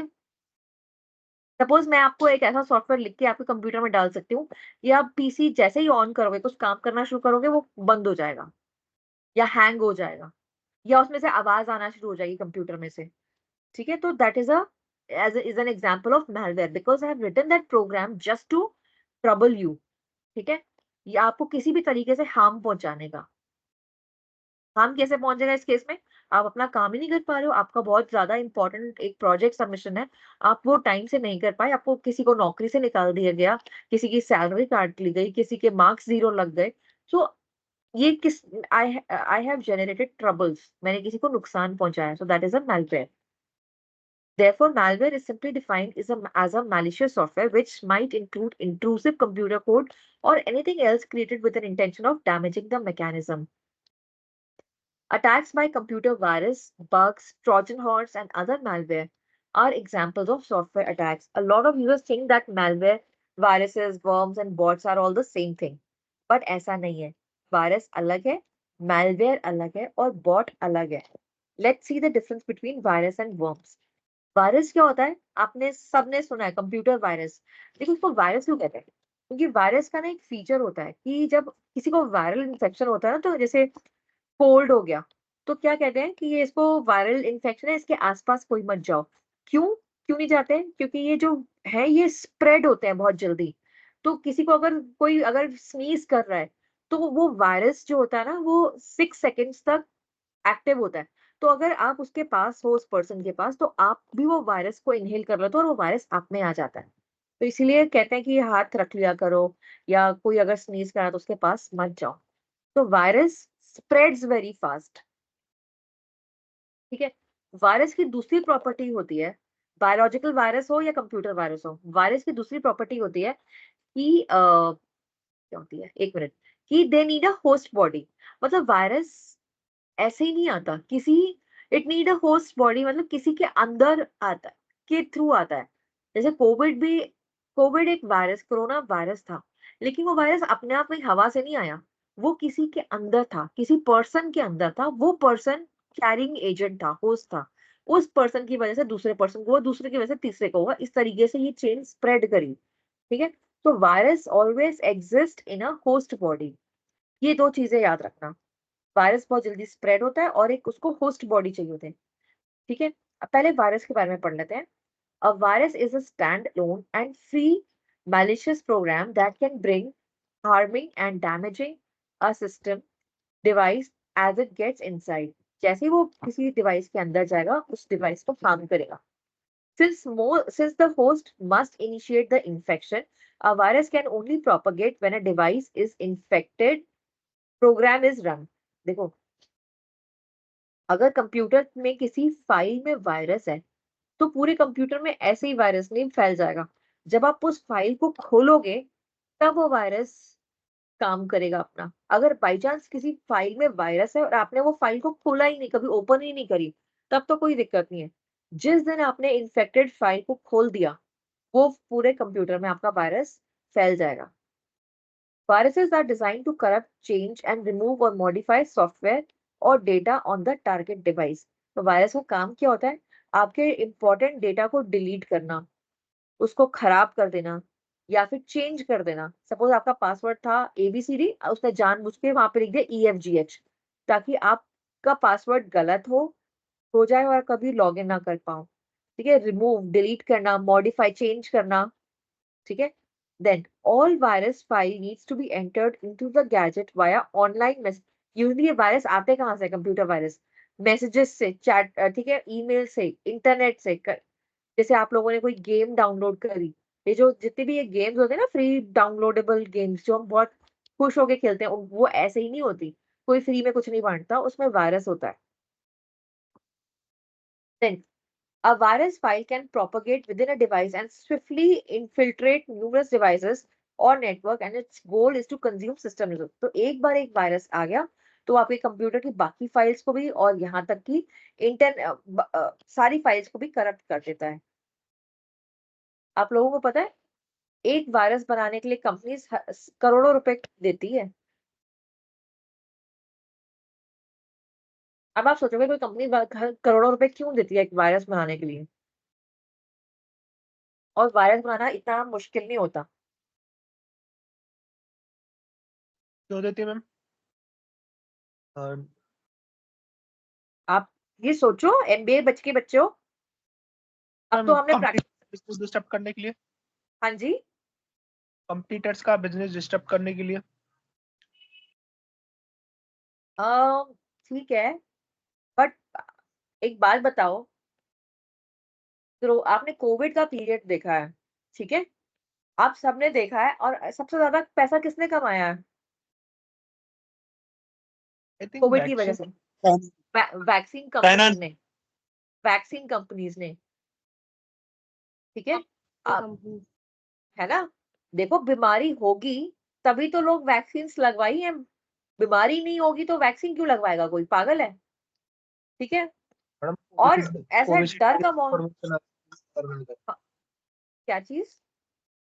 कोविशील्ड की जो एस्ट्राजेनेका ने रिवील किया है लंदन हाई कोर्ट में, वो भी थोड़ी रिस्की है। हाँ नहीं, वो तो है, बट आप कोई दवाई खाओगे भी, मतलब जब तक कोई बीमारी नहीं होगी किसी को, कोई दवाई क्यों खाएगा? अब तो ये सब रैकेट था ही इस चीज का। ठीक है, खैर मैंने तो कोवैक्सीन लगवाई थी, बट अगर मतलब हम लोगों को पता था कि वैक्सीन नहीं लगवानी चाहिए, लेकिन डर का माहौल इतना हो गया था, क्रिएट हो गया था कि हम लगवानी ही पड़ी। ठीक है, तो उसी तरह देखो, कोई आज की डेट में जो हमने अपने घर में एंटीवायरस डाल रखा है ना, मुझे नहीं पता आप लोगों ने कितने रुपए का डाला है। जो हमारे घर में मेरे लैपटॉप है वो 1000 रुपए का है। मिनिमम 700 रुपए का शुरू होता, तो 1000 रुपए का डलवा रखा है। ठीक है, तो अब एक बात और जब मैंने पहला कंप्यूटर खरीदा था 2000 में, तो हमारे पास बहुत टाइम तक एंटीवायरस हमने डलवाया ही नहीं था, क्योंकि तब इतना वायरस होते ही नहीं थे, आराम से चलता था। लेकिन अगर मैं आज एक दिन भी एंटीवायरस एक्सपायर, सपोज अगर परसों हो रहा ना, तो मैं 1 महीना पहले से एंटीवायरस अपडेट करवा लेती हूँ। क्यों? क्योंकि मैं एक भी दिन नहीं छोड़ सकती बिना एंटीवायरस के, क्योंकि जिस दिन वो छूटा उस दिन कंप्यूटर के अंदर वायरस आ जाता है। पूरा फॉर्मेट करवाने का मुझे 500 रुपए अलग खर्चना पड़ता है। तो इट्स बेटर कि मैं 1000 रुपए का, मतलब एक दिन का खर्चा 500 रुपए है। ठीक करवाओगे फिर दोबारा अगले दिन वायरस आ जाएगा, तो इट्स बेटर कि 1000 रुपए का एक एंटीवायरस सॉफ्टवेयर डलवाओ और 1 साल आराम से चिंता मुक्त होकर बैठ जाओ। तो अगर वायरस है तभी तो लोग एंटीवायरस डलवा रहे हैं। ठीक है, तो कंपनियां क्या करती हैं, खुद ही वायरस बनवाती हैं और डर का माहौल क्रिएट करते हैं कि एंटीवायरस डलवा लो, नहीं तो वायरस आपका कंप्यूटर खराब कर देगा, और कंप्यूटर खराब कर देता है वो। ठीक है, तो ये वही एंटीवायरस वाली कंपनियां हैं जो वायरस बनवाती हैं। अब आपने खुद ही देखा होगा, आपके पास नोटिफिकेशंस आ जाती हैं, ठीक है, कि ये your antivirus has updated and it now covers more viruses. खुद ही वायरसेस को वो कौन सी क्या कंपनी का लॉन्च रखा है? करती हैं और फिर आपको उसका पैच वर्क दे देती हैं, आपको दिखाने के लिए कि हम तो बड़े हाँ जी। मैम आपने कौन सी कंपनी का डलवा रखा है? यार हमारे पास जैसे 2 हैं, तो मैंने एक में K7 का डाला है जो 700 रुपए का, और दूसरे में डाल रखा है ये नॉर्टन का है, नहीं क्विकली का है 1000 रुपए वाला। पर K7 अच्छा है, 700 रुपए वाला ही डलवाओ। मैम लेकिन ये जब लैपटॉप खरीदते हैं तो वो बोलते हैं विंडोज वाला, ये इसमें कोई हाँ जरूरत नहीं है विंडोज इसकी। 10 में होता है, लेकिन वही ना डर का माहौल इतना, लेकिन मैंने फिर भी डलवा दिया है, क्योंकि मैं अफोर्ड नहीं कर, मुझे डर लगता है। वैसे सर वो कहते हैं कि जरूरत नहीं है विंडोज 10 में। लैपटॉप डिफेंडर जाता है मैडम, डिफेंडर है उसमें। हाँ जी, लैपटॉप बहुत स्लो हो जाता है विदाउट एंटीवायरस। हाँ ये तो होता तो है थोड़ा। चलो। यस मैम, मेरा भी ऐसे ही है slow। नॉर्टन का डालना सोचता है चलो। नॉर्टन वाला क्योंकि हैवी होता है ना, तो मैंने तभी K7 का थोड़ा सा लाइट है, तभी वो उसमें इतना नहीं होता। देन अच्छा, अब एक अलग है, ये वायरस अलग है और वर्म अलग है। तो वायरस और वर्म में क्या फर्क होता है ये देख लेते हैं, ये इतना ठीक है। वायरस जो होता है उसको हमेशा होस्ट बॉडी चाहिए होती है, मतलब वायरस कैन नेवर खुद अकेले से कुछ नहीं होता उसको, it needs a host body. लेकिन जो वर्म होता है वो it can be a stand alone program also, and it can be in a host body also. होते दोनों मैलिशियस हैं, दोनों स्प्रेड करते हैं। दूसरी चीज, वायरस अगर एक फाइल में है तो कोई प्रॉब्लम नहीं है, आप अगर उसको फाइल को खोलोगे ही नहीं तो वायरस नहीं आएगा। लेकिन अगर किसी फाइल के अंदर एक वर्म है, तो आप उस फाइल को खोलो या ना खोलो वो अपना काम कर जाएगा, वो पूरा इन्फेक्ट कर देगा। ठीक है, तो अब इसको देखते हैं वर्म वाली साइड को। A worm is a malicious program that replicates itself, virus की तरह ये भी रेप्लिकेट करता है, spread to other device programs and can corrupt files on the और द डिवाइस इटसेल्फ। पूरे के पूरे सिस्टम को करप्ट कर सकता है, खराब कर सकता है। worms don't even need to be executed, मतलब वायरस को तो आपको वो फाइल को एग्जीक्यूट करना पड़ेगा तब वो इन्फेक्ट करेगी, बट वर्म को आपको एग्जीक्यूट नहीं करोगे तब भी वो अपना काम करेगी। It can impact other files and programs automatically once it gets into the device. Worms degrade the system resources or burden the system, resulting in sluggish processing, system crash, network failure. तो उसके symptoms क्या होते हैं कि आपका system जो है वो बहुत धीरे धीरे काम, स्लो काम कर रहा है, या फिर सिस्टम क्रैश हो गया मतलब कोई ब्लैक स्क्रीन आ गई और वो चल ही नहीं रहा है, स्टार्ट ही नहीं हो रहा है, नेटवर्क फेलियर हो गया, नेटवर्क नहीं चल रहा है आपके डिवाइस पे। तो ठीक है, when a worm file is open it replicates itself and disseminates the host device to open a new file. ये क्या करता है, जब वर्म आता है एक फाइल को करप्ट करता है, फिर सारी की सारी फाइल्स को धीरे धीरे करप्ट करता है, वो सारी फाइल्स को अपने आप ओपन करता जाता है उनको भी करप्ट करने के लिए। When compared to a virus, the worm spreads more slowly. Virus ज्यादा जल्दी रेप्लिकेट करता है, and its primary objective is to change or alter your system's data. When compared to virus, worm क्या करता है, बेसिकली उसका काम होता है कि सिस्टम के डेटा को चेंज करता है। बेसिकली उसका काम होता है वायरस का, जैसे वायरस का काम था सिस्टम्स को, अगर आप ये देखोगे, मॉडिफाई करना, चेंज करना, डिलीट करना, लेकिन यहाँ पे इसका सिस्टम के डेटा को और चेंज करना होता है इसका मेन काम। डिलीट वगैरह इतना नहीं होता, मतलब चेंज करना is the main focus here. एक होता है ट्रोजन हॉर्स। अब ट्रोजन हॉर्स क्या होता है, देखो हम सब मैलवेयर कह रहे हैं, मैलवेयर भी अलग अलग तरीके के होता है। तो एक हो गया वर्म, एक होता है वायरस, और एक होता है ट्रोजन। ट्रोजन क्या करता है, ये और भी बड़ा तेज होता है ये। हाँ जी, मैम बुक हाँ में जी, एक line, the initially dictation of the files was made on ARPANET। ये मुझे समझ नहीं आया आपने क्या बोला। आप ARPANET। ARET या तो चैट में लिख दो। मैम ये ARPANET जो लिखा है उसके बारे में पूछ ARPANET, रहे हैं। हाँ अच्छा ARPANET, ओके। ये इंटरनेट की हिस्ट्री में इतना इंपॉर्टेंट नहीं है कि पहले इंटरनेट शुरू कहाँ से हुआ था। सबसे पहले यूएस में शुरू हुआ था ARPANET, छोटा सा नेटवर्क था जो उन्होंने डिफेंस के लिए, पहले क्या होता कि यूएस हर कंट्री के साथ तो लड़ाइयों में इन्वॉल्व होता है, तो उन्होंने एक ARPANET बनाया था डिफेंस में रिसर्च करने के लिए, इंफॉर्मेशन को फास्ट क्विकली कैसे हम शेयर कर सकते हैं। तो जब ARPANET सक्सेसफुल हुआ तो धीरे धीरे उन्होंने यूनिवर्सिटीज को जोड़ा, फिर बिजनेस को जोड़ा, फिर उस तरीके से यूएस से फिर ये एक्सपैंड होता होता इंटरनेट बना। 1969 में ARPANET शुरू हुआ था और इंडिया में कब आया था? लेट 90s में आया फिर इंटरनेट। ठीक है, तो इस तरीके से धीरे धीरे, बट हिस्ट्री पढ़ने की जरूरत नहीं है। मैम वायरस की हिस्ट्री के बारे में लिखा है कि वायरस सबसे पहले यहाँ पर डिटेक्ट किया गया था। कहाँ पे डिटेक्ट किया था? क्या लिखा है इसमें आपकी बुक इसमें में? लिखा है मैम, बुक में लिखा है कि initial detection of the creeper virus was made on ARPANET। आपको पता है किसने बनाया था फर्स्ट वायरस? नहीं मैम। एक पाकिस्तानी स्टूडेंट ने, पाकिस्तानी और चाइनीज, यूनिवर्सिटी में बनाया था, और ऐसे ही मजाक मजाक में तब ARPANET का था, बट अच्छा हिस्ट्री में डाला हुआ। ठीक है, चलो ट्रोजन हॉर्स में क्या होता है कि ये, बट मैंने आपकी बुक में देखा नहीं है, मैं भी पढ़ूंगी फिर इसको ध्यान से। ठीक है, इसके बाद हाँ, ट्रोजन हॉर्स में क्या होता है? देखो, ये बेसिकली एक स्पाईवेयर होता है। स्पाई मतलब कि ये जासूसी के लिए होता है। ट्रोजन हॉर्स क्या होता है कि आपके कंप्यूटर पे या आपके किसी फाइल में अगर ट्रोजन हॉर्स है, ये चुपचाप आके बैठ जाएगा। ये कुछ भी गड़बड़ नहीं करेगा, क्योंकि आपको बिल्कुल ये पता नहीं लगने देगा कि सिस्टम में कुछ हुआ है। सब कुछ नॉर्मल रहेगा आपके सिस्टम में, ताकि आप कभी सिम्टम देख भी ना पाओ। ठीक है, और ये धीरे धीरे आपको बिना पता लगे क्या करेगा, आपकी इंफॉर्मेशन, हैकर जिसने आपके सिस्टम में ये ट्रोजन हॉर्स डाला है, उस अटैकर को या हैकर को आपकी सारी इंपॉर्टेंट फाइल्स चुपचाप भेजता रहेगा आपकी। ठीक है, तो क्या क्या कर सकता है? पिंग्स एंड क्वेरीज सर्वर्स, आपके कंप्यूटर से अपने आप सर्वर पे क्वेरीज डाल सकता है, पिंग कर सकता है किसी ना किसी सर्वर को। ठीक है, रीबूट और लॉक द सिस्टम। ठीक है, रीबूट मतलब आपके एक सिस्टम को रीस्टार्ट कर देगा, लॉक कर देगा। List cache and screen saver password, सारे के सारे आपके स्क्रीन सेवर के जितने भी आपके पासवर्ड्स थे, वो सारे के सारे हैकर को भेज देगा।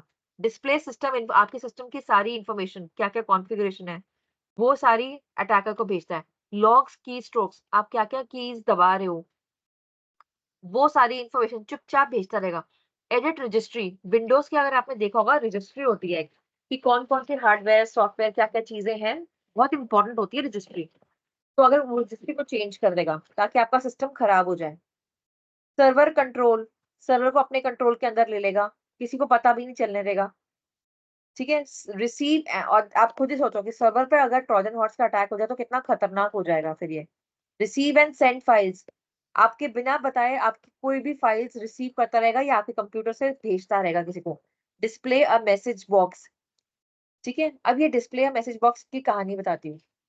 एक बार क्या हुआ, अभी कल आपने देखा कि एक होक्स क्रिएट किया गया था, होक्स फैलाया गया था। होक्स मतलब क्या होता है? एक अफवाह, एक र्यूमर जो सच नहीं था, लेकिन एक डर का माहौल क्रिएट करने के लिए एक होक्स क्रिएट किया गया कि आपके स्कूल में बॉम्ब है, बच्चों को पैनिक क्रिएट कर दिया गया, मतलब पेरेंट्स के लिए, है ना? उसी तरह यहाँ पर डिस्प्ले या मैसेज बॉक्स मतलब एक होक्स क्रिएट करना। अब देखो, इसमें क्या होता है कि जब इनिशियली ये जब नया नया इंटरनेट आया था यार, हम खुद डर जाते हैं कि पैनिक में हो जाते हैं। आपके सिस्टम पे अगर एक मैसेज बॉक्स आ जाए कि आपका सिस्टम में वायरस है, ठीक है, आपके सिस्टम में वायरस है या नहीं है, जल्दी से जाके चेक करो। आप अपनी विंडोज की रजिस्ट्री खोलो, अगर उसमें से abc.txt नाम की ये फाइल पड़ी है, इसका मतलब आपके सिस्टम में वायरस है, और आप तुरंत इस फाइल को डिलीट कर दो। तो आप क्या करोगे? आप फटाफट से रजिस्ट्री खोलोगे और उस फाइल को डिलीट कर दोगे। आप अपने हाथों से आपने खुद एक इंपॉर्टेंट फाइल को डिलीट कर दिया। ठीक है, तो ऐसे ही डिस्प्ले करता है मैसेज बॉक्स, जो कि मिसलीडिंग होते हैं। मतलब वैसे आपका कंप्यूटर ठीक था, इसने आपके हाथ से ही आपका कंप्यूटर खराब करवा दिया। जैसे हमें इतनी नॉलेज नहीं होती ना कि हर जगह क्या क्या, अब हम कंप्यूटर्स वाले हैं, ठीक है, हमें फिर भी इतनी नॉलेज नहीं होती सिस्टम की। ठीक है, क्योंकि हर प्रोग्राम की अलग डिटेल्स होती हैं, हर एक को हर चीज नहीं पता होती। तो हमने अपने सिस्टम पे से खुद ही एक इंपॉर्टेंट फाइल डिलीट कर दी, जिसकी वजह से कि हमारा सिस्टम सारा खराब हो गया। ठीक है, तो ये होती है, ये ट्रोजन हॉर्स की ये फीचर्स होते हैं। देन अब हम बात कर रहे हैं बॉट्स की। तो आप आपने देखा होगा, ऐसे तो चैट बॉट भी होता है, चैट जो हमसे बातें करता है। बॉट का मतलब क्या होता है? एक ऑटोमेटिक रोबोट जो हमसे बॉट का मतलब एनीथिंग दैट वर्क्स ऑटोमेटिकली। तो जैसे रोबोट का शॉर्ट फॉर्म होता है बॉट, ठीक है। तो एक होता है गुड बॉट, एक होता है बैड बॉट। गुड बॉट तो हमारा वो चैट बॉट है जो हमसे बातें करता है, हमें हेल्प करता है, हमें सर्विस, ठीक है। तो जैसे chat bots for a customer service application, bots that automate news and contents and headlines, अपने आप ये भी बना देते हैं। जैसे कि आप चैट जीपीटी भी देखो तो एक बॉट ही तो है। Social bots for measuring customer engagement, बताता है कि कितने, ठीक है। आप ये सब चीजें आपके कोर्स में बैड बॉट्स है, तो बैड बॉट्स पे आते हैं। बैड बॉट्स क्या होते हैं कि देखो, आपने कई बार देखा, आप कोई किसी वेबसाइट पे जाते हो तो वो आपको बोलता है कि prove that you are not a bot, और वो आपको बड़ी सारी इमेजेस दिखाता है। सपोज वो सारी इमेजेस क्लिक करो जहाँ पे ट्रैफिक लाइट आ रही है, जहाँ पे बाइसिकल आ रहा है, जहाँ पे मोटरसाइकिल आ रही है, जहाँ पे क्रॉस रोड्स आ रही है ना। They are asking you to prove that you are not a bot, you have to prove that you are a human. क्यों क्यों होता है ऐसा? देखो, कई बार क्या होता है कि हम लोग, अब मैं कहाँ से एग्जांपल शुरू करूँ? पहले मैं यही पढ़ देती हूँ। DDoS यानी distributed denial of service attacks that ओवरवेल the system with malicious traffic. की लॉगर बॉट्स, जो अभी मैं फर्स्ट वाला पॉइंट एक्सप्लेन करूंगी। की लॉगर बॉट्स होते हैं विद ट्रैक्स यूजर्स की स्ट्रोक, क्या क्या बना रहा है, ठीक है। तो ऑटोमेटिक बॉट मतलब एनीथिंग दैट वर्क्स ऑटोमेटिकली, तो ऑटोमेटिकली आपके सारी कीज रिकॉर्ड करता है और यूजर को भेजता है। स्पैम बॉट्स क्या करता है? That presents users into checking malicious links।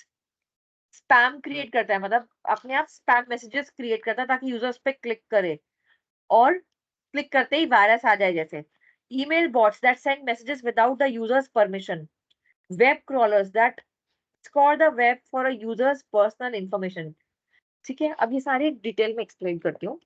DDoS attack, देखो, अब एक every server is designed to handle a specific number of requests. For example, देखो, अगर एक टीचर आपको पढ़ा रही है क्लास में 60 स्टूडेंट्स हैं, अगर सारे 60 के 60 बच्चे एक साथ क्वेश्चन करने लग जाएं तो क्या टीचर किसी को पढ़ा पाएगी?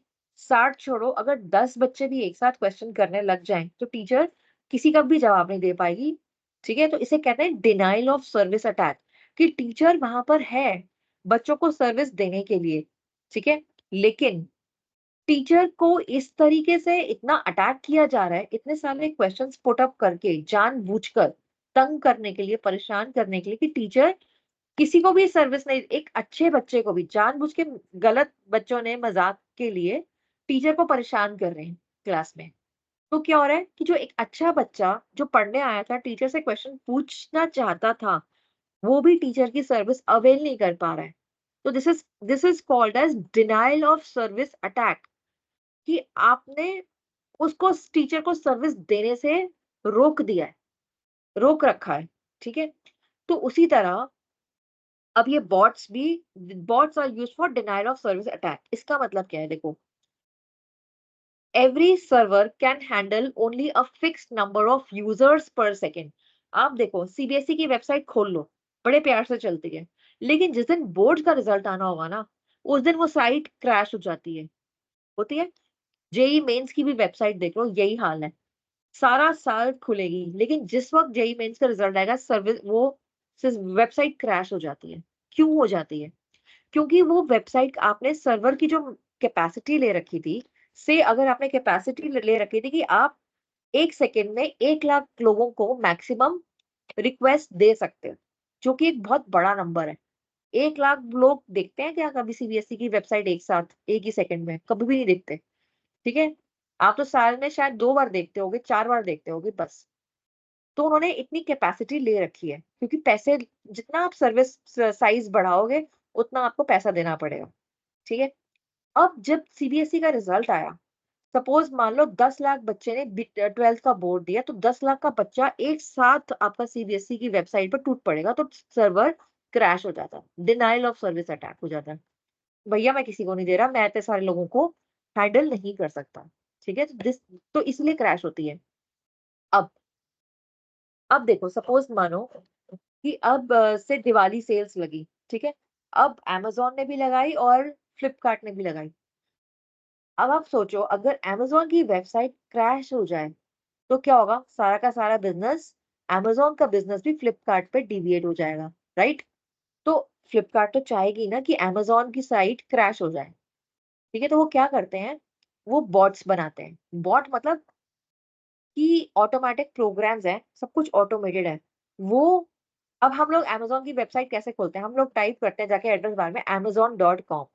जैसे ही हम लिखते हैं amazon.com एंटर, तो हम Amazon की वेबसाइट को एक्सेस कर रहे हैं। हम एक यूजर बन गए उसके, ठीक है?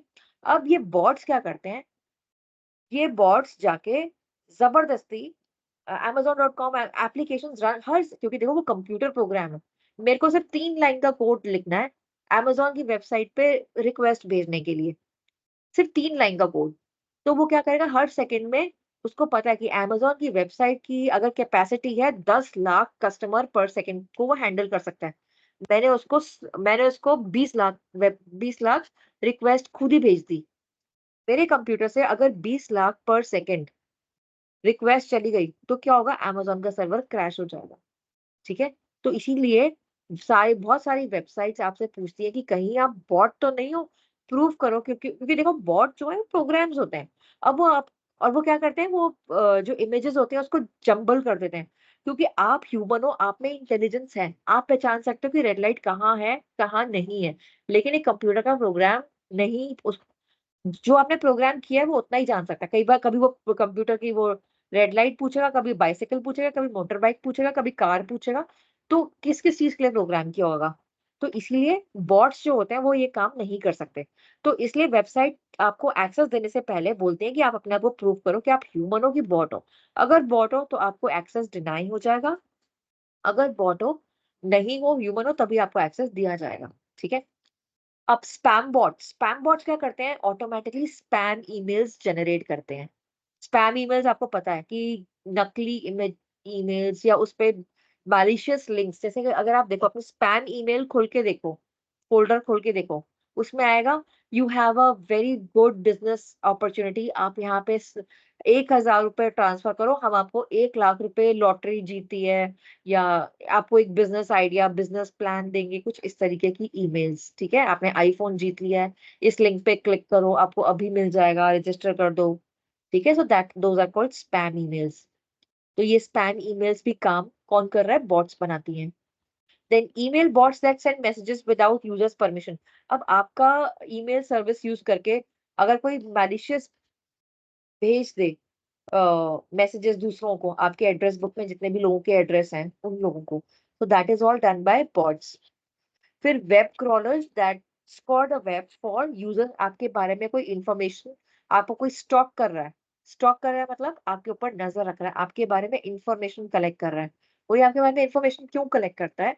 आपको नुकसान पहुंचाने के लिए, ठीक है? तो ये बॉट्स लगा सकते हैं कि आपका नाम जहां जहां पर भी इंटरनेट पे है, सारी इंफॉर्मेशन कलेक्ट करके आओ। और आपको मालूम है आजकल मेजॉरिटी जो बच्चों के किडनैप्स हो रहे हैं ना, वो इंटरनेट की वजह से हो रहे हैं। कि ये अगेन ये मैं आपको 6-7 साल पुराना केस बता रही हूँ कि एक जैसे मदर ने अपने बच्चे की फोटो डाली कि मेरा बच्चा अब स्कूल, जैसे हम लोगों की आदत होती है फ्लॉन्ट करने की कि मेरा बच्चा स्कूल जा रहा है, फर्स्ट डे इन स्कूल, ये स्कूल का है। फिर वहां पे स्कूल के बाहर लेने गई तो एक लाइव अपने आप को लाइव में लाई कि मैं अपने बच्चे को फर्स्ट टाइम स्कूल लेने आई हूँ। तो बच्चे का स्कूल का नाम, उसका एड्रेस, उसका सब कुछ आ जाता है। टाइमिंग कि वो किस टाइम पे वो लाइव आई थी। तो ठीक है, इस तरीके से जो किडनैपर्स होते हैं बच्चे के बारे में काफ़ी इन्फॉर्मेशन कलेक्ट करते हैं। उसके बाद कोई भी अटैक होता है आज की डेट में, everybody is very smart. They collect इन, कोई बेवकूफ बन के नहीं जाता। ठीक है? तो वो सारी इन्फॉर्मेशन उनके पास आपके पास के बारे में कलेक्ट करके ही जाते हैं। ऐसे बहुत सारे साइबर सिक्योरिटी के केसेस हैं बहुत इंटरेस्टिंग, लेकिन फिर कभी। ठीक है? Then malware based on behavior. Now these are more examples of malware. First है आपका एडवेयर। एडवेयर के नाम से पता चल रहा है कि एडवेयर का मतलब कि आपको बहुत सारी एड्स, आपके पूरा स्क्रीन एड से भर दे। ये मैंने तो बहुत फेस किया है। मुझे नहीं पता कि आप लोगों ने कभी एडवेयर का अटैक देखा कि नहीं। पूरे स्क्रीन पे आ जाए ये खरीदो, वो खरीदो, मतलब पूरा आप कुछ काम नहीं कर पा रहे हो। ठीक है? Then spyware. स्पाईवेयर मतलब वही ट्रोजन हॉर्स जैसा जासूसी का सॉफ्टवेयर कि आपको पता भी नहीं होगा लेकिन आपकी सारी इंफॉर्मेशन किसी और को पास ऑन करना, ठीक है। एक होता है रैंसमवेयर। रैंसम का मतलब होता है फिरौती हिंदी में। तो ये रैंसमवेयर बड़ा खतरनाक होता है। अगेन आप ये भी 2-3 साल पहले इसका बहुत बड़ा अटैक हुआ था। मुझे नहीं पता आप लोगों को न्यूज़ में सुना कि नहीं। तो अगर किसी के फोन में रैंसमवेयर आ जाए या कंप्यूटर में रैंसमवेयर आ जाए तो क्या करता है, आपके फोन जैसे आपकी फाइल को लॉक कर देगा, उसपे पासवर्ड सेट कर देगा और बोलेगा कि आपको अगर ये फाइल ओपन करनी है तो अभी के अभी इस अकाउंट नंबर आएगा कि इस अकाउंट पे 500 रुपए ट्रांसफर करो, ठीक है। आपके फोन को कोई लॉक कर देगा। रैंसमवेयर आ गया फोन को कि आपको अगर अपना फोन एक्सेस करना है तो अभी के अभी 500 रुपए इस पे रैंसम मांगा, मतलब फिरौती मांगा। अब देखो, और हर कोई पे करता है। मैम उसमें सिर्फ सिंगल क्लिक का एक्सेस रहता है, जो वो आपको कमांड देगा ना कि you have to click on this, सिर्फ आप वही हाँ कर सकते हो, आप अपनी मर्जी से कुछ कर ही नहीं सकते। हाँ, तो ये सब ये रैंसमवेयर का पार्ट होता है, ठीक है। देन स्केयरवेयर मतलब क्या होता है कि मैंने एक एग्जांपल लिखा था। स्केयरवेयर वही, जैसे मैंने आपको एग्जांपल दिया, आपको डराता है जो आपको मैसेज बॉक्स दे देता है कि आपके सिस्टम पे वायरस अटैक हो गया है, अगर आपको अपने सिस्टम को प्रोटेक्ट करना है तो ये वाली फाइल डिलीट कर दो या इसको डिसेबल कर दो, इसका पासवर्ड चेंज कर दो, इसका पासवर्ड पे ये रूट डाल दो। तो मतलब इस तरीके की स्केयरवेयर आपको डरा के आपसे आपके सिस्टम को खराब करवाना। Then we have rootkits. नाम से पता चल रहा है रूट किट्स क्या होता है। आपके देखो, जो आपका जो रूट, हर हार्ड डिस्क का ना, कंप्यूटर के अंदर हार्ड डिस्क होती है जो जहाँ पे आपका सी ड्राइव डी ड्राइव होता है, उसका जो सी ड्राइव का जो रूट सेक्टर होता है वो उसमें वहां पे सारी आपकी एडमिनिस्ट्रेटिव पावर होती है, सारी इंपॉर्टेंट फाइल्स रूट सेक्टर में होती है। तो जो रूट किट है, नाम से पता चल रहा है वो रूट सेक्टर में जाकर सारी फाइल्स को करप्ट कर देता है, पूरा सिस्टम खराब कर देता है। So these programs are made to take over the user system and get administrative rights or the root access. The exploiter is free to take anything once they have admin privileges, including confidential files and data. देखो, अगर कोई आपके college के जो main head अगर principal sir है, तो कोई प्रिंसिपल सर का कोई डुप्लीकेट आ जाए और वहां पर आकर बैठ जाए तो उसके पास तो सारी इंफॉर्मेशन का एक्सेस है, वो कुछ भी कर सकता है, फाइल को डिलीट कर सकता है, चेंज कर सकता है, ठीक है, कुछ भी एडमिन प्रिविलेजेस क्योंकि उसके पास आ जाएंगे। तो ये रूट किट्स क्या होते हैं, आपके रूट सेक्टर में जहां पर भी कॉन्फिडेंशियल इंफॉर्मेशन होती है वहां पे जाके अटैक करता है। Then we have zombies. Zombie का मतलब they function in a manner akin to a spyware, तो स्पाई करने के लिए ही आते हैं। The infection method is the same except instead of spying and stealing information they wait for hackers order. मतलब कि ये जासूसी करने के लिए आए हैं लेकिन एकदम से जासूसी शुरू नहीं करते, ये वेट करते हैं, हैकर जब ऑर्डर करेगा तब जासूसी करनी है। तब तक ज़ॉम्बी का मतलब सो जाओ, कंप्यूटर के अंदर जाओ एंड सो जाओ ताकि किसी को पता ना चले। जब आपको एक्टिवेट करा जाएगा तब आप अपना काम करना, ठीक है। देन इंटेलेक्चुअल प्रॉपर्टी थेफ्ट मैंने आपको बता दिया, it is infringement of the right such as copyrights पे, तभी हम कहते हैं ना कॉपीराइट, जो भी आपकी इंफॉर्मेशन इंटरनेट पे अवेलेबल है दैट इज कॉपीराइट। आपने लिखा होगा @C कि वो इंफॉर्मेशन आप यूज नहीं कर सकते हो, कॉपी पेस्ट नहीं कर सकते। पेटेंट क्या होता है कि आपने कोई बिजनेस आइडिया है आपके पास तो आप उसको तुरंत पेटेंट करवा लो, या आपने एग्जीक्यूट कर लिया है तो उसे पेटेंट करा लो। जैसे कि मैं हमेशा मेरे मेरे नाम पे भी 4 पेटेंट्स हैं और मैं हमेशा बच्चों को बोलती हूँ अपने नाम की, अपने आइडियाज का सबसे पहले पेटेंट कराओ। इससे क्या होगा कि अगर अगर आपको उस चीज का बनाना आता है, अपने आइडिया को रियलाइज करना आता है तो बहुत अच्छी बात है, कर लो। नहीं भी आता then you can sell your ideas, उसी से बहुत कमा सकते हो। जैसे कि आपने ये 3 इडियट्स में देखा कि उसके पास वो पेटेंट खरीदने ही आया था, उसके पास एक बिजनेस आइडिया था और वो यूएस से स्पेशली वो उसका आइडिया खरीदने आया था ताकि वो यूएससी कंपनी वो प्रोडक्ट बना के बेचे, ठीक है। तो उससे अर्निंग भी होती है अगर आपका आइडिया सच में बहुत अच्छा है, ठीक है। अगर देखो और कुछ ना हो। मैम स्टीव जॉब्स ने जब आईफोन बनाया था, स्क्रीन हाँ टच जी, टेक्नोलॉजी को फर्स्ट टाइम लेके आया था, तो सैमसंग ने उनका वो चुरा लिया था ना पेटेंट। ये हाँ होते रहते हैं, हर कंपनी चुराती ही रहती है, मतलब क्योंकि सालों साल केस चलते रहते हैं और जब सेटलमेंट होते हैं तो बहुत पैसा मिलता है। तो अच्छा है वैसे तो कंपनी कोई चुराए तो हाँ जी, उनको ज्यादा उन्होंने पैसा सस्ते मिलता में है। डाल दिया था वो टेक्नोलॉजी।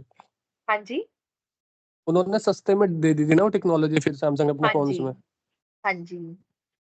तो इनफैक्ट मैं कह रही हूँ अगर ना भी हो तो कल को आप अपने देख रहे हैं डोरेमोन के कितनी सारी जो आइडियाज लगता था। अब मैं तो एटलीस्ट 10-15 साल से डोरेमोन देख रही हूँ और अब जाके लगता है कि कुछ चीजें तो हो भी गई हैं वो फीजिबल, ठीक है।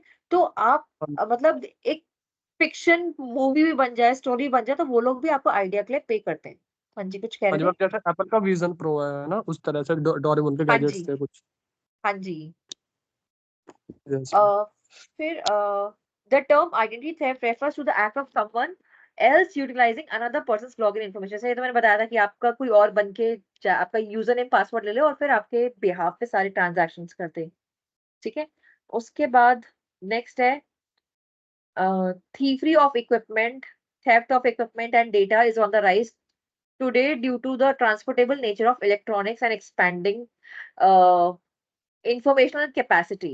Then sabotage refers to ruining a company's website to undermine client's faith. Sabotage का मतलब क्या होता है कि जैसे कि देखो, अगर आज आपको एक इंफॉर्मेशन कोई फैला दे कि एयरटेल के सारे यूजर्स का डेटा लीक हो गया है, तो क्या होगा, आपका क्लाइंट का फेथ हट जाएगा।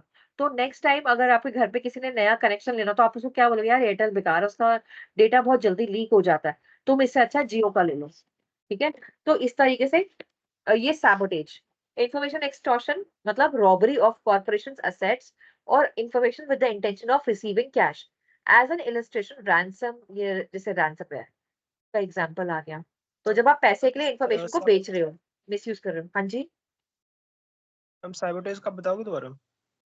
sabotage refers to ruining a company's website to undermine clients' faith। जैसे अगर कोई कंपनी की वेबसाइट को खराब करना या उसके बारे में बेसिकली गलत इंफॉर्मेशन। इसका एक एग्जांपल ये भी है कि किसी कंपनी के बारे में गलत इंफॉर्मेशन को वायरल कर देना, ठीक है। या अगर आप सोचो कि अगर आप फ्लिपकार्ट के मालिक हो, आपने अगर से अमेज़न की वेबसाइट को हैक कर लिया और उस पे एक वैसे कुछ खराब नहीं किया, बस एक मैसेज डाल दिया कि this website has been hacked, ठीक है। तो क्या होगा, सारे यूजर्स देख के कहेंगे कि ये तो वेबसाइट बकवास है, ये हैक हो चुके, तो हम सारे के सारे फ्लिपकार्ट से शॉपिंग कर लें। तो that is an example of sabotage, ruining a companies ma'am website. इसका हाँ दूसरा जी, एग्जांपल ये भी हो सकता है क्या कि जैसे कई बार हमें वेब लीड क्रिएट करते हैं और जो कॉम्पिटिटर है वो आपके उस डेटा को एक्सेस करके उस डेटा को अपने पर्सनल बेनिफिट के लिए यूज करे, तो that person is getting all the benefits from your website only. हाँ जी। तो मतलब जो मेरे कस्टमर्स का जो फेथ है थैंक यू। उसमें कम करना, ताकि आपको किसी कंपनी को वो बेनिफिट मिले। देन द लास्ट टॉपिक पे आ गए हम लोग, दैट इज नेशनल। हाँ जी, रूट किट्स वाला एक्सप्लेन कर दोगे मैम दोबारा? हाँ जी, हाँ जी, बोलिए। Root kits. रूट किट मतलब जो आपके रूट सेक्टर पे जाके अटैक करता है। ये वायरस जो होता है या ये मैलवेयर होता है, वो कहीं और पे जाके अटैक नहीं करेगा, किसी और फाइल पे नहीं, बट रूट सेक्टर पे आ जाएगा। रूट सेक्टर क्यों इम्पोर्टेंट है? These programs are made to take over the use. देखो, जो आपका रूट सेक्टर होता है ना, वो एडमिनिस्ट्रेटर पावर होती है उसके पास। तो अगर, ठीक है, एडमिन पावर्स होती हैं, तो आप किसी और फाइल को, और एडमिन पावर क्या आपके पास है, तो आप किसी भी फाइल को एक्सेस कर सकते हो, है ना। तो वो सीधा जाके रूट पे ही अटैच करता है to get the administrative rights. The exploiter is now free to take anything once they have admin privileges, including confidential files and data। ठीक है, इसीलिए। और किस पे करना है? zombies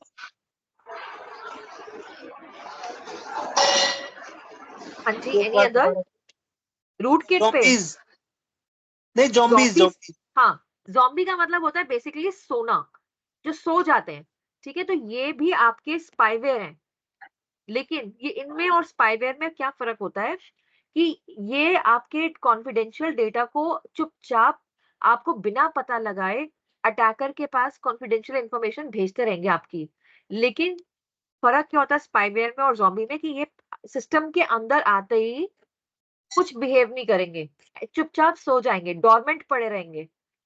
जैसे ये वो होता है ना, active volcano and passive volcano, तो ये स्लीपिंग वोल्केनो बोलते हैं। तो स्लीपिंग वोल्केनो की तरह होते हैं। जिस दिन अटैकर इनको ऑर्डर देगा, उस दिन ये अपना काम शुरू करेंगे, अदरवाइज ये डोरमेंट पड़े रहेंगे, चाहे सालों साल पड़े रहे, ठीक है। तो इसे कहते हैं ज़ॉम्बीज। और ये कभी आइडेंटिफाई भी नहीं होते, ये इतने खतरनाक होते हैं।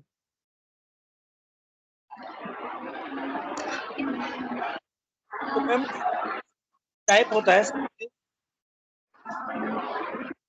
कौन सा? ये सॉफ्टवेयर दे रखा है इसमें Sabotage? मैडम। जी मैम। Sabotage ये है ना, यही ruining a company's website to undermine the client faith। नहीं मैडम, ये कह रहा हूँ मैं कि सॉफ्टवेयर जो होता है वो ज़ॉम्बीज का ही टाइप होता है क्या ये? नहीं, यहाँ पे तो आपने zombies तो सो जाते हैं ना, जब अटैकर ने बोला तब आपको इन्फॉर्मेशन भेजते हैं वो। ये तो उसने तुरंत ही जाते कंपनी की वेबसाइट को रुइन कर दिया, खराब कर दिया, ताकि सारे कस्टमर्स का फेथ हिल जाए।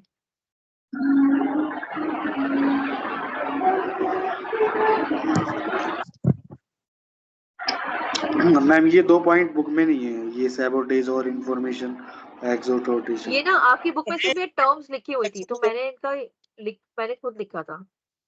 मैम ये नीचे लिखा है इसमें ज़ॉम्बीज वाले में। zombies वाले के नीचे शायद कुछ चीजें यहाँ पे ये स्लाइड शेयर कर दूंगी, बुक में इससे ज्यादा ही इंफॉर्मेशन यहाँ पे मिल जाएगी। जैसे बुक में आगे वायरस और वर्म्स का डिफरेंस क्लियर नहीं था मुझे जहां तक याद है, और ये बॉट्स नहीं था। हाँ, ट्रोजन हॉर्स भी नाम लिखा हुआ है बस। तो आपके पास ये स्लाइड, आप ये भी पढ़ लोगे तो काफी एग्जाम्स के लिए। अच्छा, ये नेशनल इंफॉर्मेशन इंफ्रास्ट्रक्चर, तो नेशनल इंफॉर्मेशन, हाँ जी, ये स्कैरवेयर स्केयरवेयर मतलब डराने के लिए। मतलब जैसे मैंने इसको एग्जांपल दिया था ना कि आपको एक मैसेज बॉक्स डिस्प्ले कर देगा कि आपके सिस्टम में वायरस है या नहीं है। ये आप जाके चेक करो, अगर विंडोज रजिस्ट्री में अगर आपकी ये फाइल पड़ी है। जैसे मैं आपको विंडोज रजिस्ट्री दिखाती हूँ।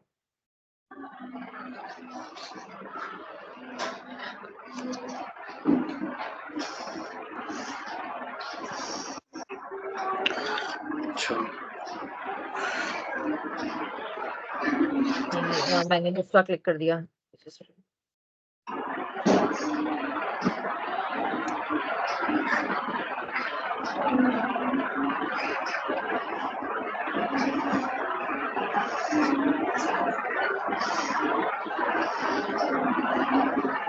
ये देखो, अब यहाँ की रजिस्ट्री है। अगर आप इसको देखोगे तो हमें ना चीजें समझ भी नहीं आती कि ये क्या क्या है। ठीक है, अगर हम आपको बोले कि जाके ना आपके अगर सिस्टम में से अगर आपके पास ये WPA पड़ा हुआ है, इसका मतलब आपके सिस्टम में वायरस है, इसको आप डिलीट कर दो। ठीक है, आप इसको डिलीट कर दोगे, और जबकि ये बहुत इंपॉर्टेंट, देखो सिस्टम की फाइल है ये, तो आपका अपने आप ही ये क्रैश हो जाएगा। तो दिस इज कॉल्ड स्केयरवेयर, कि आपको डरा के आपके सिस्टम को करप्ट किया गया है, आपने ही खुद ही करा है। ठीक है, तो ये आपका स्केयर और लगाते हैं ना वो खेतों में, वो जो आदमियों का वो स्केयर क्रो लगाते हैं, उसी से सोचो कि वो आदमी का वो बनाते हैं ताकि लोग क्रो को लगे कि आदमी खड़ा है, वो ना आए डराने के लिए। तो इसी तरह ये स्केयरवेयर, ये एक ऐसा मैलवेयर बनाते हैं जो ह्यूमंस को डराते हैं।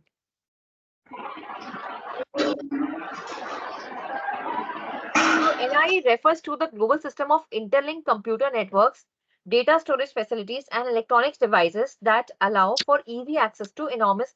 तो नेशनल इंफॉर्मेशन इंफ्रास्ट्रक्चर मतलब क्या होता है कि आपके जो है सारे जितने भी आपके कंप्यूटर नेटवर्क्स हैं, डेटा स्टोरेज, सबको कनेक्ट करता है ये infrastructure. The term refers to a broad category of interconnected networks that encompass the likes of public internet, the public switch, telephone network, and other technologies like cable, wireless, satellite। मतलब जितना भी आपका network का infrastructure है, आपको internet कैसे मिलता है? या तो आप केबल्स यूज करते हो, या वाईफाई के थ्रू वायरलेस, या फिर सैटेलाइट्स के through.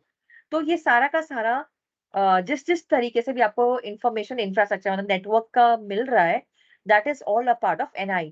Computer networks, data storage, जितने भी हमारे वेब सर्वर्स, इलेक्ट्रॉनिक डिवाइसेस, ये सारे हमारे नेशनल इंफॉर्मेशन इंफ्रास्ट्रक्चर के पार्ट हैं। ठीक है, हाँ जी बोलो।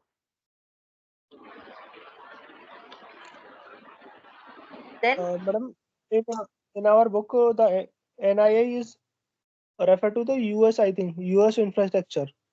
हाँ जी, उन्होंने यूएस के टर्म्स में बात कर रखी है। तो ये एक बार पढ़ लेना, इतना इम्पोर्टेंट नहीं है। तभी मेन आपका यहाँ पे सिक्योरिटी वाला ही था। Then every town in the nation with a population of more than 5 lakh people should be connected by a computer network called NI. This network is known as India. अब यहाँ पे India net लिखा हुआ है, तो यहाँ पे India का भी एग्जाम्पल दिया हुआ है, ठीक है। तो वो इंडिया में क्या है कि अगर कोई टाउन है जहाँ पर 5 लाख से ऊपर की आबादी है, तो वहां पे कंप्यूटर नेटवर्क होना चाहिए जो NI से कनेक्टेड हो। User should be charge for access to network regardless of physical location of the destinations they reach over the network. तो यूजर्स को अगर आप किसी नेटवर्क को चार्ज यूज कर रहे हो तो यूजर को चार्ज लगेगा चाहे आप किसी भी लोकेशन पे हो। India net should supply lease lines to retail users. तो आपके पास लीज लाइन लेने का भी ऑप्शन होना चाहिए। लीज लाइंस कैसे होते हैं, जैसे हमारा इंटरकॉम होता है, एक तो हमारा फोन सिस्टम होता है which is open for everybody, एक होता है लीज्ड, जैसे आपने देखा हो इंटरकॉम सिस्टम कि आपके पास एक डेडिकेटेड लाइन है, आपने वहां से 1 नंबर दबाया तो ये रिसेप्शन पे कॉल हुआ, 2 दबाया तो एडमिन में कॉल हुआ, वो सब, ठीक है। Then India net should supply, अच्छा, no limitation should be placed on how these lines are used on the application users discover for the computer connectivity। तो किस तरीके से ये लाइंस यूज होनी है, इस पे कोई लिमिटेशन नहीं है।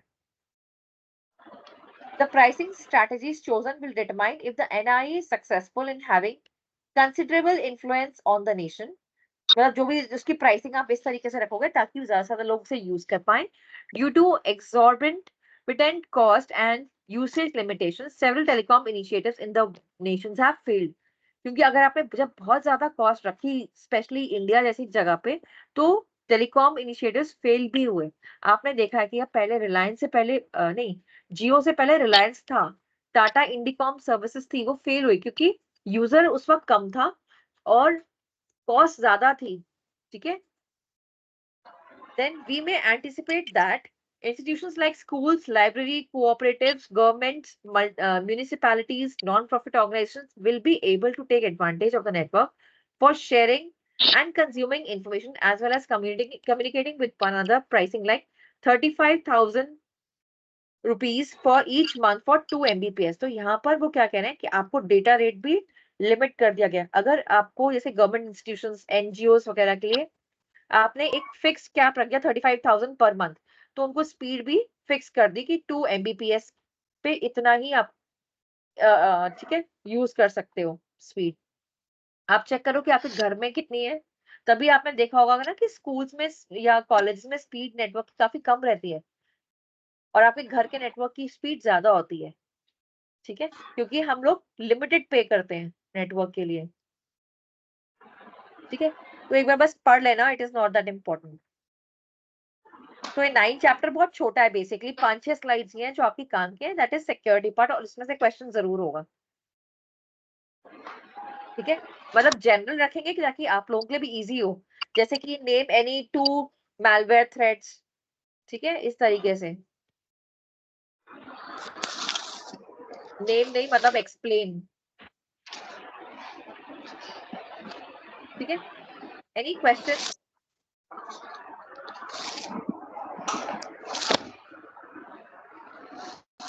No, ma'am. Thank you. अब एक ही चैप्टर रह गया, 10 चैप्टर, लास्ट चैप्टर, वो हम नेक्स्ट वीक में खत्म कर लेंगे। Am I audible, ma'am? हाँ जी मैम, जो हमारे घर के पर्सनल वाईफाई होते हैं, जो हम लोग अपना पर्सनल कनेक्शन लगवाते हैं, even they are not secure. नहीं, वायरलेस कभी भी सिक्योर नहीं होता। हाँ वाईफाई मैम, हाँ, आपको पता है मैं अपने जब मैं अभी कंप्यूटर जब पढ़ाती हूँ तो मेरे बच्चों को मैं असाइनमेंट देती थी कि अपना वाईफाई, अपने पड़ोसियों के वाईफाई का पासवर्ड क्रैक करके लाओ। ऐसे फ्री के टूल्स भी अवेलेबल, आप सर्च करके देखो जो आपको आप खुद ही बैठ के क्रैक कर सकता हो, कुछ भी नहीं आता कंप्यूटर पे तब भी।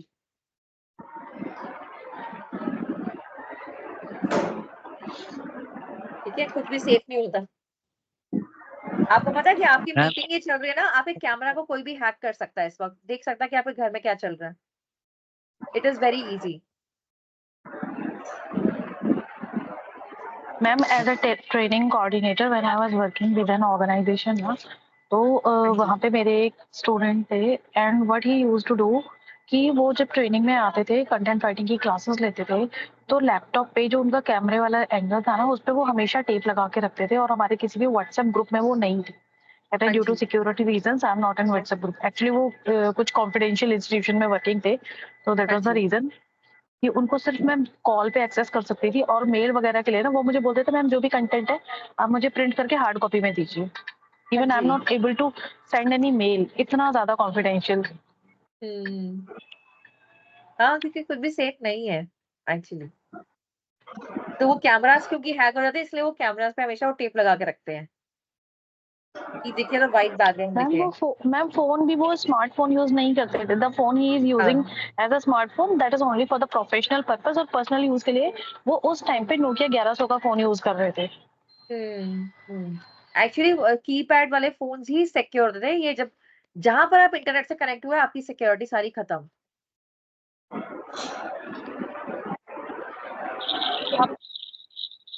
You made by ma'am your cyber own self scam तो भी tools हाँ जी and the PPT for the teachers that you made by your own self or the help of AI tools or the software. नहीं नहीं खुद ही बनाई है आप खुद बना AI लेते हैं हाँ मैनुअल। जी हाँ जी ठीक है चलो ओके क्लास का कुछ अपडेट है इंटरनल हाँ जी exams? Internal internal exam exams अभी अभी नहीं, पहले ग्रेजुएशन के होंगे आपके मेरे ख्याल से 13 मई के बाद, 15-16 के बाद ही होंगे बल्कि। और मैम एंड मैम रिजल्ट का क्या अपडेट है? हम लोगों का रिजल्ट कब तक आएगा? मैंने तो यही सुना था कि अप्रैल एंड तक आ जाएगा, मतलब जल्दी ही लेकिन आ ही जाएगा फिर। अब तो दोबारा एग्जाम्स होने वाले हो गए। घर वाले पूछ रहे हैं, कहते हैं भाई तुम्हारा रिजल्ट नहीं आया है क्या? घर वालों को जवाब देना भारी पड़ जाए। क्या बोले उनको कि अब मार्च में आ रहा है, अप्रैल में आ रहा है, अब तो मई आ गई, अभी रिजल्ट ही नहीं आया। नहीं नहीं अभी मई नहीं आया। हाँ अच्छा हाँ मई आ गई। ठीक है मैम आज मई है। हाँ जी साक्षी मई है 2 तारीख है।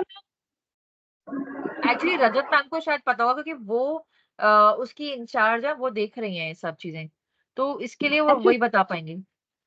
एक्चुअली पूछा था मैम से, भी कंफ्यूज थी कि मतलब क्योंकि मैम बोल रही थी कि वोटिंग के वजह से ना थोड़ा आगे पीछे हो सकता है। अच्छा मे बी हाँ क्योंकि आए दिन ना कहीं वोटिंग और लोग छुट्टी पे ही होते हैं। Yes ma'am. ठीक है आज चिंता मत करो, सब पास हो जाओगे, अच्छे नंबरों से पास हो जाओगे मेहनत किए तो। Thank you ma'am. ठीक है चलो वेलकम, ऑल द बेस्ट, चलो good night bye. Good night ma'am, bye.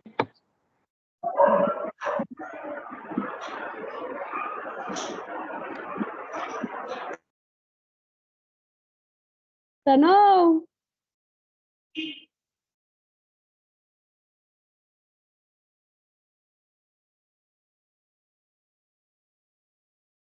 साक्षी को सब पता है फिर बताती नहीं है।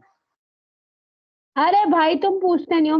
वो ना मेरे को ये ऋतिक ये ना जानबूझ के आवाज कर रहा था, ये जानबूझ के कर रखा था उसने ऑन अपना माइक।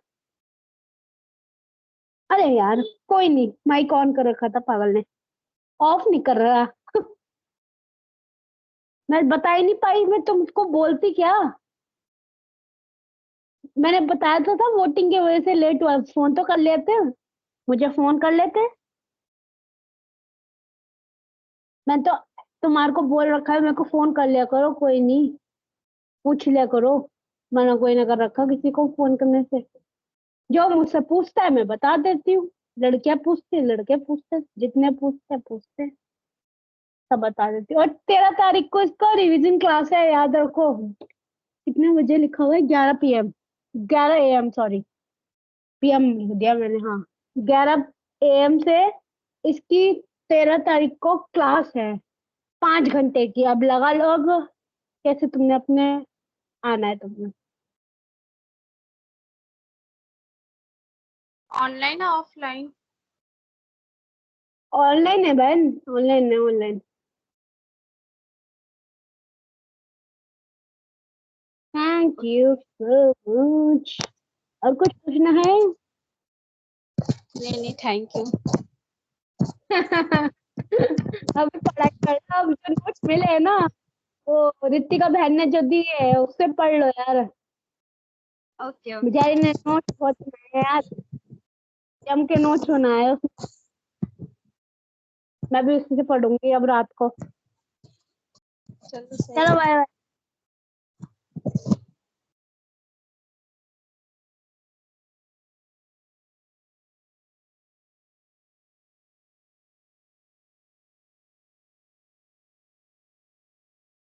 ओह, तू गरम कर रही है क्या चावल?